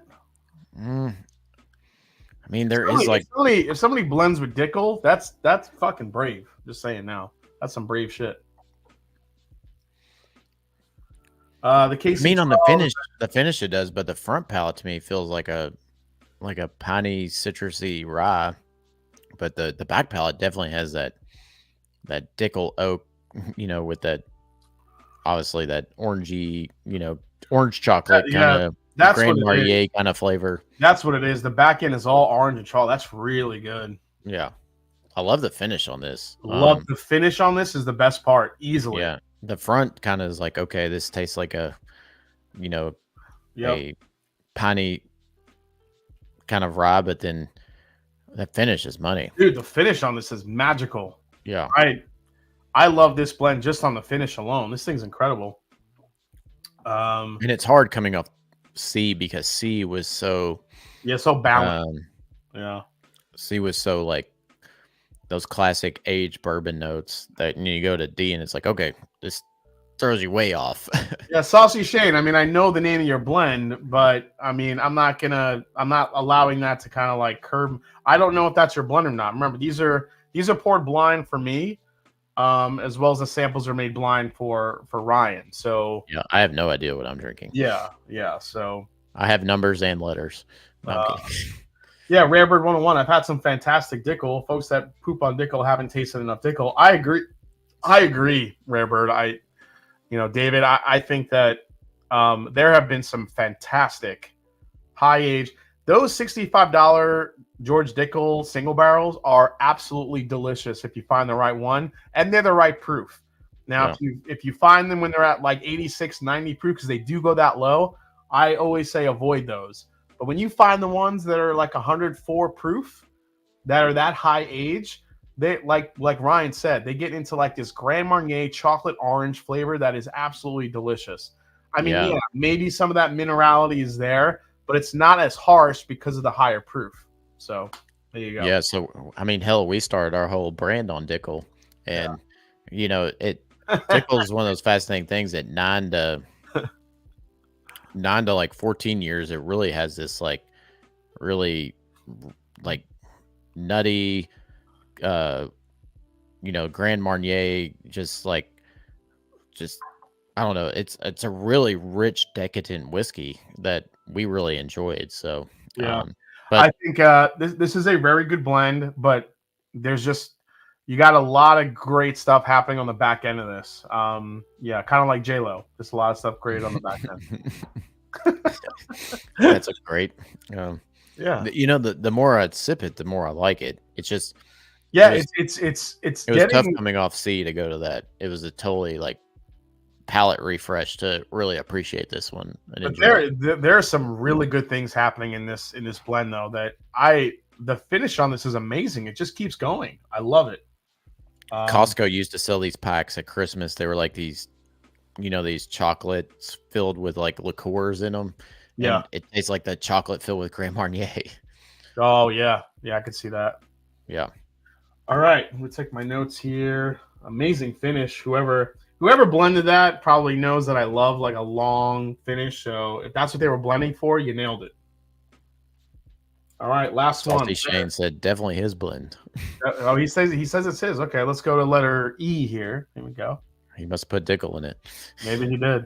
The name of Saucy Shane's blend is "Don't Touch My Dickel." So okay, that might be it. Is it? Is that what it? Is that what you called it? Let me see here. It is called. Yeah, don't touch my dickle. All right, last one here. Okay. See, now I feel like on the last one I smelled dickle. I don't know if it's just my head playing with me, but I don't know. This one smells like fresh. Like I don't know. It feels like it just came out of the laundry. like you get it fresh out of the dryer. There's like those like laundry, like like those spring vibrant notes you get out like of a good like a bounce dryer sheet. Exactly. Yes. I see. I don't know if it's the same thing, but I got like a floral component. Yes, yeah, that's what I mean. There's like this springy, like honeysuckle, vibrant flowers. Yeah, green melon a little bit. Yeah. This was probably the most unique on the nose that we've had. This is kind of nice. This has a 4 roses thing going on to me in here. I'm not sure if there's 4 roses in it, but it's reminding me of some of the 4 roses recipes. Maybe. The dark rose. The dark rose. All right, let's try it.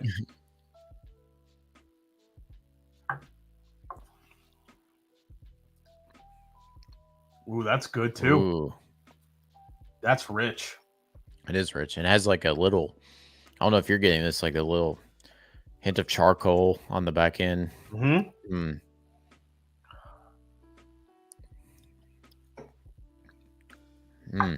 But there's like this raisiny date syrup kind of thing going on. You absolutely have. You beat me by 2 seconds. I was going to say raisin.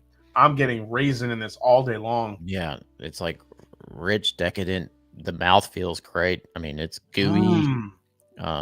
That's really good. Man, this one's going to be tough. Do you think this has dick? I'm getting Dickel vibes in here too. Not so much on this one, but I don't know. I'm getting there's like a slight hint of that minerality in it. I don't know, man. Right now, C and E are kind of the leaders in the clubhouse right now. And maybe it's just because you put it in my head, but are you getting it now? But it's not on the front mid palate, but that finish definitely has that, that Dickel oak. I always, it's. But I love how dark and rich the back end of that is. It's like a chocolate covered raisin. Yeah, that's really nice. Yeah. All right. So before we taste through these one more time and do our eliminations, now they all have Dickel in them. Yeah, every single one has Dickel in it. I'm going to show you my whiskey prediction. Again, this is going to be a bottle I think is going to come out next year. We're always trying to guess what the next big Weller is going to be. Right? What's the next Weller they're going to bring out? Because everyone keeps thinking that Buffalo Trace with all this production is going to ramp up production and we're going to have all the Buffalo Trace all over the shelves. I don't think that's going to happen. I think they're going to use a lot of this stuff for, new bottles to add to their umbrella. This is what I think the next Weller is going to be. We're finally going to get our first finished Weller. Here it is. Weller Sherry finished, purple label. Boom. There it is. What do you think? Gonna have the purple top. Would you buy the Weller Sherry finished? Well, I won't probably have an opportunity to buy it, but I don't know. We did bourbon and sherry. I don't know that they would go good together. I don't. I think we're gonna see our first. That's my prediction for the next. I think you'll have the cousin of Daniel Weller. It's gonna be like Daniel Weller's cousin Pierre Weller will be the next one. Yeah. Or they come out with the pre-prohibition weeded bourbon line that is the same same Weller juice, just in a fancier or an old canceled package, they did with the that is amazing. But yeah, Weller sherry, I could be down with it. I think we're gonna see it. I think we're gonna see a sherried or a finished. I'm not gonna say it's a sherried Weller, but I think we'll see a finished Weller at some point, whether it's toasted, whether it's secondary finished. I think we'll see. That's going to be the next. You really haven't seen any like toasted or double oak stuff from. Exactly. I mean, you've seen like the charter oak stuff, but that's not really like a toasted or double oak. It's just using different oak species to age it in. So For a long time, everybody was saying that we'd eventually have a Weller bottled in bond, but that hasn't happened yet either. And I don't know. yeah, I don't know if that's because they don't want to kind take of away from E.H. Taylor. exactly. Yeah. Yeah. Cigar blend Weller. Yep. That's my Yeah, prediction. that could be it too. It could be a cigar blend Weller. Could you imagine the insanity for a cigar blend Weller from Buffalo Trace? Holy guys will be murdering each other trying to get that bottle. Come If on. there's an Amberana Weller, I'll vomit. I don't see Buffalo Trace dipping in the Amburana thing. I don't see it. I didn't either. And, I didn't think any of the big brands would. And then, Pernod with Rabbit Hole came out with one. I was like, whoa. Yeah. Yeah, and they're like charging, like I don't Oh, understand. it's $900 or something. Dude, what the fuck? What is Rabbit Hole doing? What are they thinking? Again, this goes back to my point where you like read the market. There is so much Amburana on the market. What makes your Amburana finished whiskey $900 when I could get it from like, Starlight for like $60? I don't again, it's just to me it's like a market, like you just don't understand what's happening out there. I don't get it. Yeah. We read I think it's a 12-year in the mash bills, the 78-10-12. So that's Heaven Hill mash bill. So it was a sourced Heaven Hill barrel aged in Amburana. And I'm like, why would you screw up a 12-year Heaven Hill barrel with right? All right, dude. Let's taste through these one more time, and we'll get into. We'll start making our eliminations here. So let's go. Actually, let's go reverse order. Let's start with E and go back the other way. Okay, let's do it. You'll have the Weller Boo-Rah. Weller Boo-Rah, dude. I'd be all over that. If there was a Weller Boo-Rah. I mean, you couldn't call it, the best wheated bourbon again, though. I mean, I guess you could. Maybe not. I think you're right. E has Dickel in it for sure. I think E has Dickel in it. No doubt. I like E a lot, though. I like E a lot. All right, let's go to D here. I love the date syrup note I get on E. Yeah, E's got a lot of rich, like honey and raisin. There's some really good stuff happening with that one. All right. D is good, but coming off of E, it falls flat. Yeah. It's a little sharp and harsh. It still has the finish, though, but the front and the mid palate fall flat. Yeah, it's a little sharp and kind of hotter compared to E. E is much more decadent, rich, more palatable. Yeah. C was originally, I thought C was my favorite, but we'll see after going through them all. Right, yeah, I gotta go. We're gonna go back to C here again. Let's see.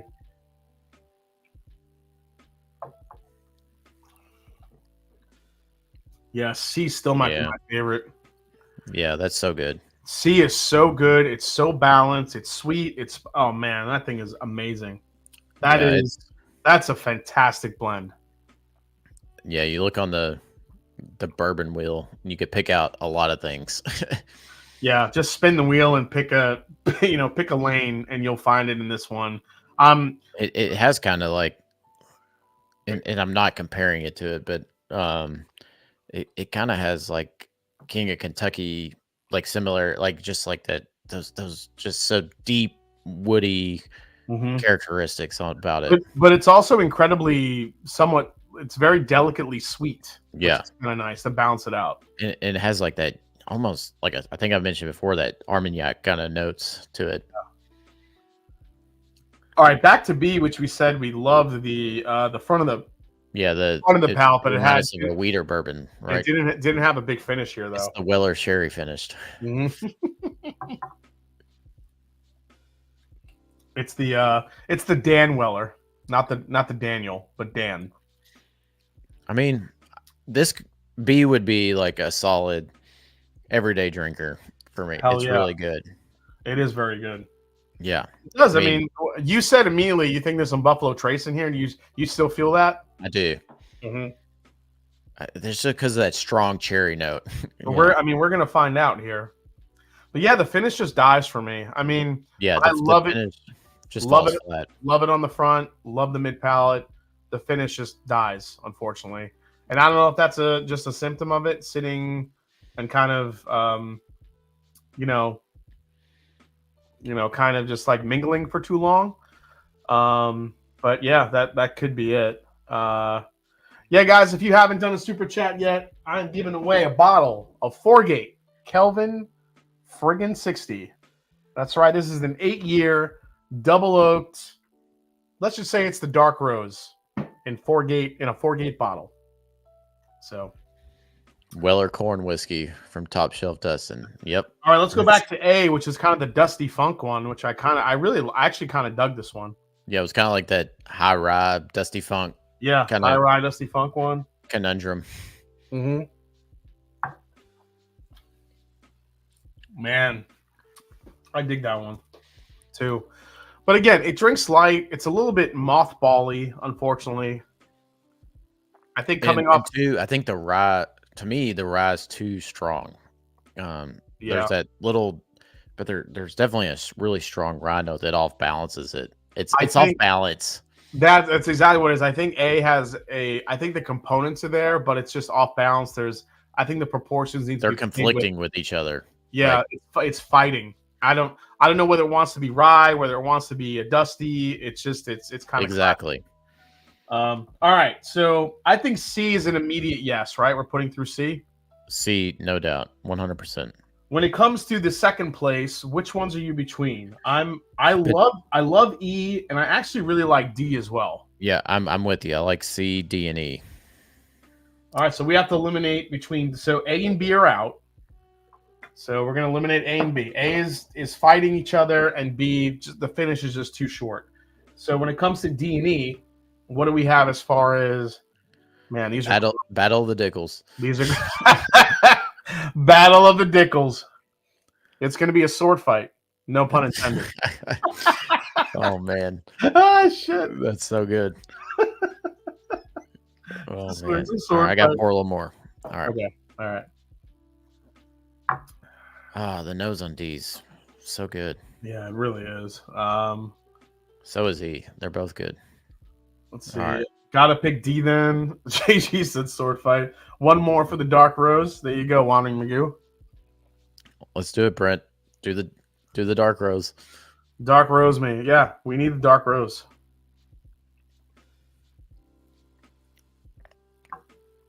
Don't tell me what you want to pick. Don't tell me what you want to pick yet. I'm just tasting between here. All right, I won't talk. Yeah, I got one. It's for me. I think E has the better balance and the bigger depth of flavor. I'm leaning towards E between D and E. Yeah, I would agree with that. E's just starts out. I mean, yeah, it's got that raisiny date, and then it just it has this nice orange chocolate oak note that just sits there. Yeah. I mean, the finish on this is... Yeah, E's finish is just... It just sits and lingers. That thing is awesome. All right. So, what do you say, Ryan? C and E? C and E are the winners. Congratulations to C and E. Unfortunately, we're not going to know what in the blends of C and E, but we are about to find out what is the blend of A, B, and D. Okay. We'll go through that. We'll see how wrong we are. One of my favorite movies of all time. And your Schwartz is as big as mine. That's right. All right. So the Grinch has the answers right here in his little book. That's hilarious. How you doing, Grinch? Tonight, you all right? We watched that with my kids the other night. I love that movie. Do you like the old Grinch versus new Grinch? What do you think? Wait. There's a few new Grinches. Well, okay, not the Jim Carrey one, but the new animated one. Yeah. No, I mean the classic one's always going to win out for me. But between the Jim Carrey and the animated, the new animated, hands down. Yeah, I thought it was hilarious. I remember going to the theaters and like crying, laughing the first time I saw it. Count me in. There goes my Russell pick fund. Oh yeah, that's right. Mash and Journey Whiskey Club. We're going to be releasing these 3 beautiful Wild Turkey single barrels this Friday. Ooh, look at that Kentucky Spirit. Dude, 10 years. it's a 10-year-old Kentucky Spirit. It is, honestly, as much as I love Russell's Reserve, that Wild Turkey Kentucky Spirit might be the best of the three. It is so freaking good. We just did the same thing, and we had, I think, 2 or 3 Russells and a Kentucky Spirit, and the Kentucky Spirit was my favorite. Yeah. It was so good. We kept drinking the Kentucky Spirit, and it got sweeter and sweeter. It is so freaking good. I'm here for the Amburana finish Dickel, says Andy Smith. Oh, that's terrible. That sounds awful. That sounds awful. There's no Amburana in these. I could pick it out. I can sniff that shit out. So Big Vic, thank you. Big Vic, who's in the chat, he submitted a blend for Blendageddon. Was it last week or the week before? This guy had the nerve to blend Rare Breed and I think Russell's Reserve together, and then he threw some Amburana chips in it for like 3 days. Why would you do that? Big Vic. As soon as I smelled it, I'm like, who the fuck put Amburana in this freaking Blendageddon? Yeah, so. All right. Let's find out whose is whose. Letter A. Letter A was the Dusty Funk. It was kind of fighting each other. That one belongs to Mr. Copperwolf with his blend called A Little Dis and A Little Dat. That's probably perfect description. That's probably the perfect description for his blend. Let's see what's in Copperwolf's blend. I'm telling you, I love how they send you letters. That's great. Yeah, man, I get letters. I get the components for the blend. I love this shit. I love how it's handwritten, not typed out. Well, sometimes it's typed out. Sometimes it's typed out, and people like make logos for their blend. It's amazing. Yeah. Let's see here. Turkey Gobbler, looking forward to trying Pursuit United. Gonna grab a bottle soon. Gotta do it. Dude, this is insane. Look at the list. Oh my god. All no right. wonder. Yeah, I'm just gonna run through this. I'm gonna run blending less is more. I'm not gonna go through the milliliters here, but here we go. Okay.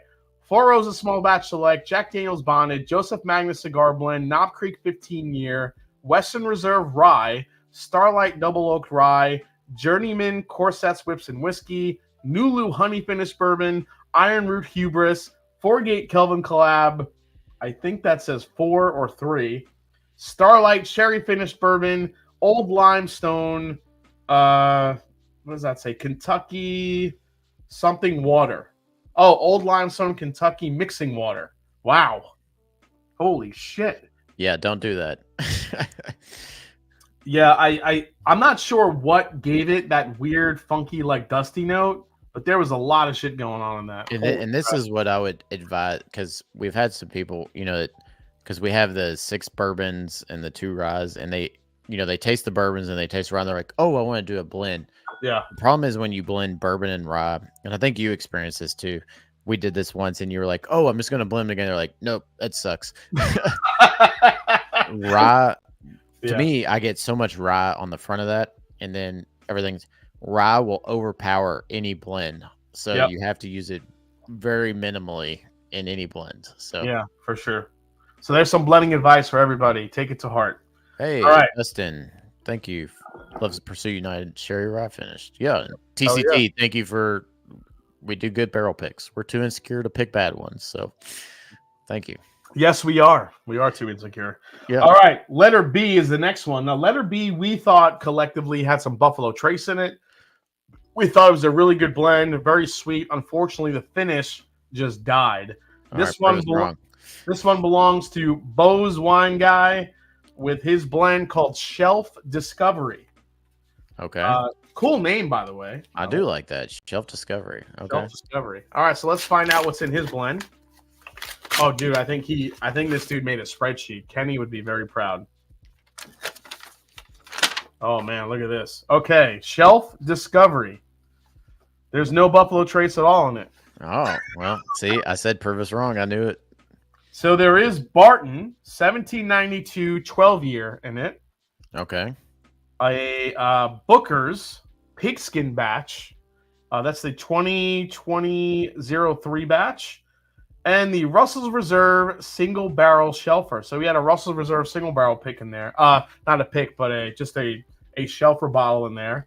Barton 1792 12-year was 50% of the blend. The Booker's was 40% of the blend. And the Russell's Reserve was 10% of the blend. Good God, we whiffed on that. Yeah, dude. I mean, I mean, the strong cherry note. If you told me all of those bourbons, I would never think that the finish on that would die like that at all. And I mean, and none of those have that. I mean, there was just this strong, creamy cherry chocolate note. But and Yeah, out of all those, you never get that with those types of. So I would think sometimes I do get a lot of cherry with Wild Turkey, depending on the single barrel. Booker's, not so much. Booker's is pretty straightforward. Yeah. The 1792 12 year, man, I haven't had that in a minute. So I'm trying to feel like what would that bring to the table? Maybe that's what overpowered it and kind of killed the finish. I don't know. It's hard to tell. Yeah. Interesting. All right. But it was a good blend. I thought it was a good blend. That's something I could drink all the time and be happy with. And the last one, the one that just missed, which was letter D, belongs to Mr. Wade Ward with Joe's Wild Boat. Okay. What a name. Joe's Wild. So this one was close. Now, we both thought there could have been some Dickel in here.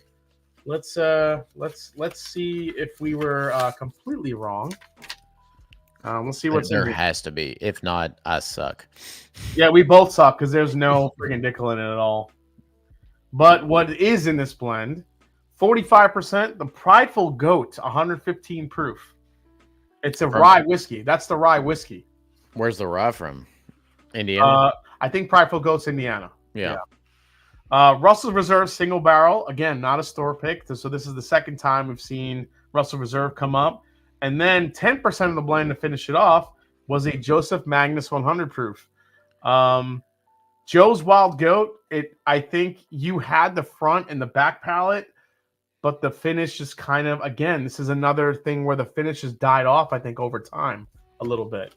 So, I mean, I'm drinking it now, and the finish has that Dickel oak flavor. I mean, yeah, I don't know. I don't know what that's from, man. So that means the winners going to the next round goes to the Bourbon Jerk with his Jerk Day Cake blend, and Saucy Shane with his blend literally called Don't Touch My Dickel. Well, he says Dickel moves on, so. Dickel moves on. Holy shit. Saucy Shane, Bourbon Jerk, congratulations. You guys just made it to the Fab Five.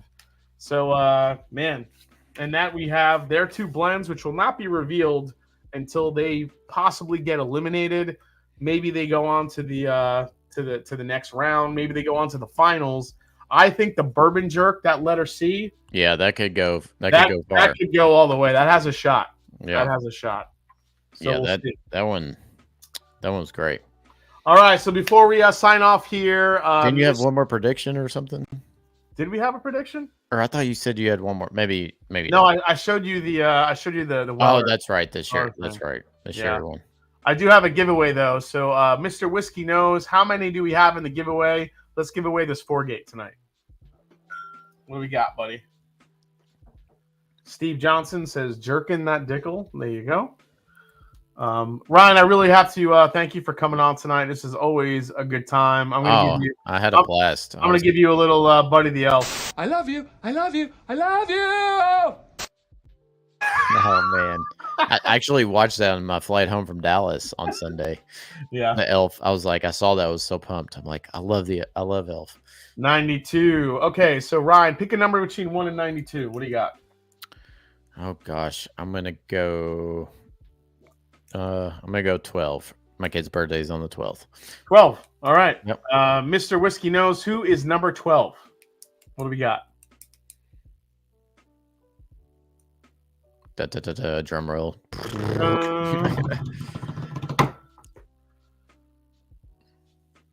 Yeah, Mike Hunter, we already talked about his peanut butter and jelly last year. Oh, yeah. Yeah. Yeah, that's been PBJs. It's been quite the competition. So I haven't had one since, but I haven't had one since. I'm watching my diet. Yeah, I think this round had the best guest judge, even though I didn't agree with the committee. Says Wade Ward. Yeah. Yeah, sorry, Wade. You were pretty close though, man. You were close. Yeah. You were pretty Hey, I know what it's like to get in third when we were up for best in class at San Francisco. It was awesome, but no one remembered third. So I know the feeling. Let's see here. Whiskey Nose. Did he post? Oh, Mr. Great Shot. Congratulations, man. Ooh, Mr. Great Shot wins. you get the dark rose. He gets the Dark Rose. Congratulations. You know what? We're going to do one more giveaway, and I'm going to give away one of my Driftless Glen picks. Ooh, That love we Driftless got. Gun. I love Driftless that Glen place. is unbelievable. I think we have. I know the Kenosha Kicker is still. I think that one's sold out, but we might have a Mexican chocolate spice available for you. Ooh, So Mexican chocolate. yeah, let's give one of those away. So between 1 and 92, I'm going to do number 56. Number 56. What do we got, Mr. Marty Party Whiskey Nose? Give me number 56 for a shot to win the Driftless Glen Mexican chocolate spice donut. Absolutely love it. So Dang, I want to put a number in. That sounds tasty. dude, it's really good. It literally Yeah. tastes like a spicy chocolate bar. It's that good. We had some Driftless Glen picks too. Man, they were fantastic. Mr. Jigs, congratulations. Ooh, nice. Yes, Mr. Jigs. I All love right, these- guys. I love these names. I know, right? Mr. Great Shot, Mr. Jigs. A lot of misters. Yeah. Shoot me an email at themashanddrum@gmail.com. We'll get your barrels, or I should say your bottles, not your barrels. I wish I was sending you a barrel. But your bottles out to you. Congratulations. Thanks for chiming in tonight. And guys, huge shout out to Mr. Ryan Cecil for hanging out with us tonight. No shout out needed. Always happy to be here, man. Yeah, Love man. hanging out with you all. And well, I'll see you. Are you coming down Thursday or Friday? We'll talk about that offline here. Oh, okay. I might have Gotcha. something going on, but That's okay. We'll have to figure something out with you, but we'll talk about that. But Yeah. tonight was a lot of fun. All the whiskey predictions. Hope you guys enjoyed it. Tune in next week as the defending champion Eric Sawyer goes against 4 blenders looking to take his crown. Will he survive? Will he fall short? We'll find out next week. See you guys then. As I always say, it's not about the whiskey, it's the people you share it with. Cheers to Mr. Ryan Cecil. Love you guys. Take care. Cheers. Cheers, everyone. Toodles.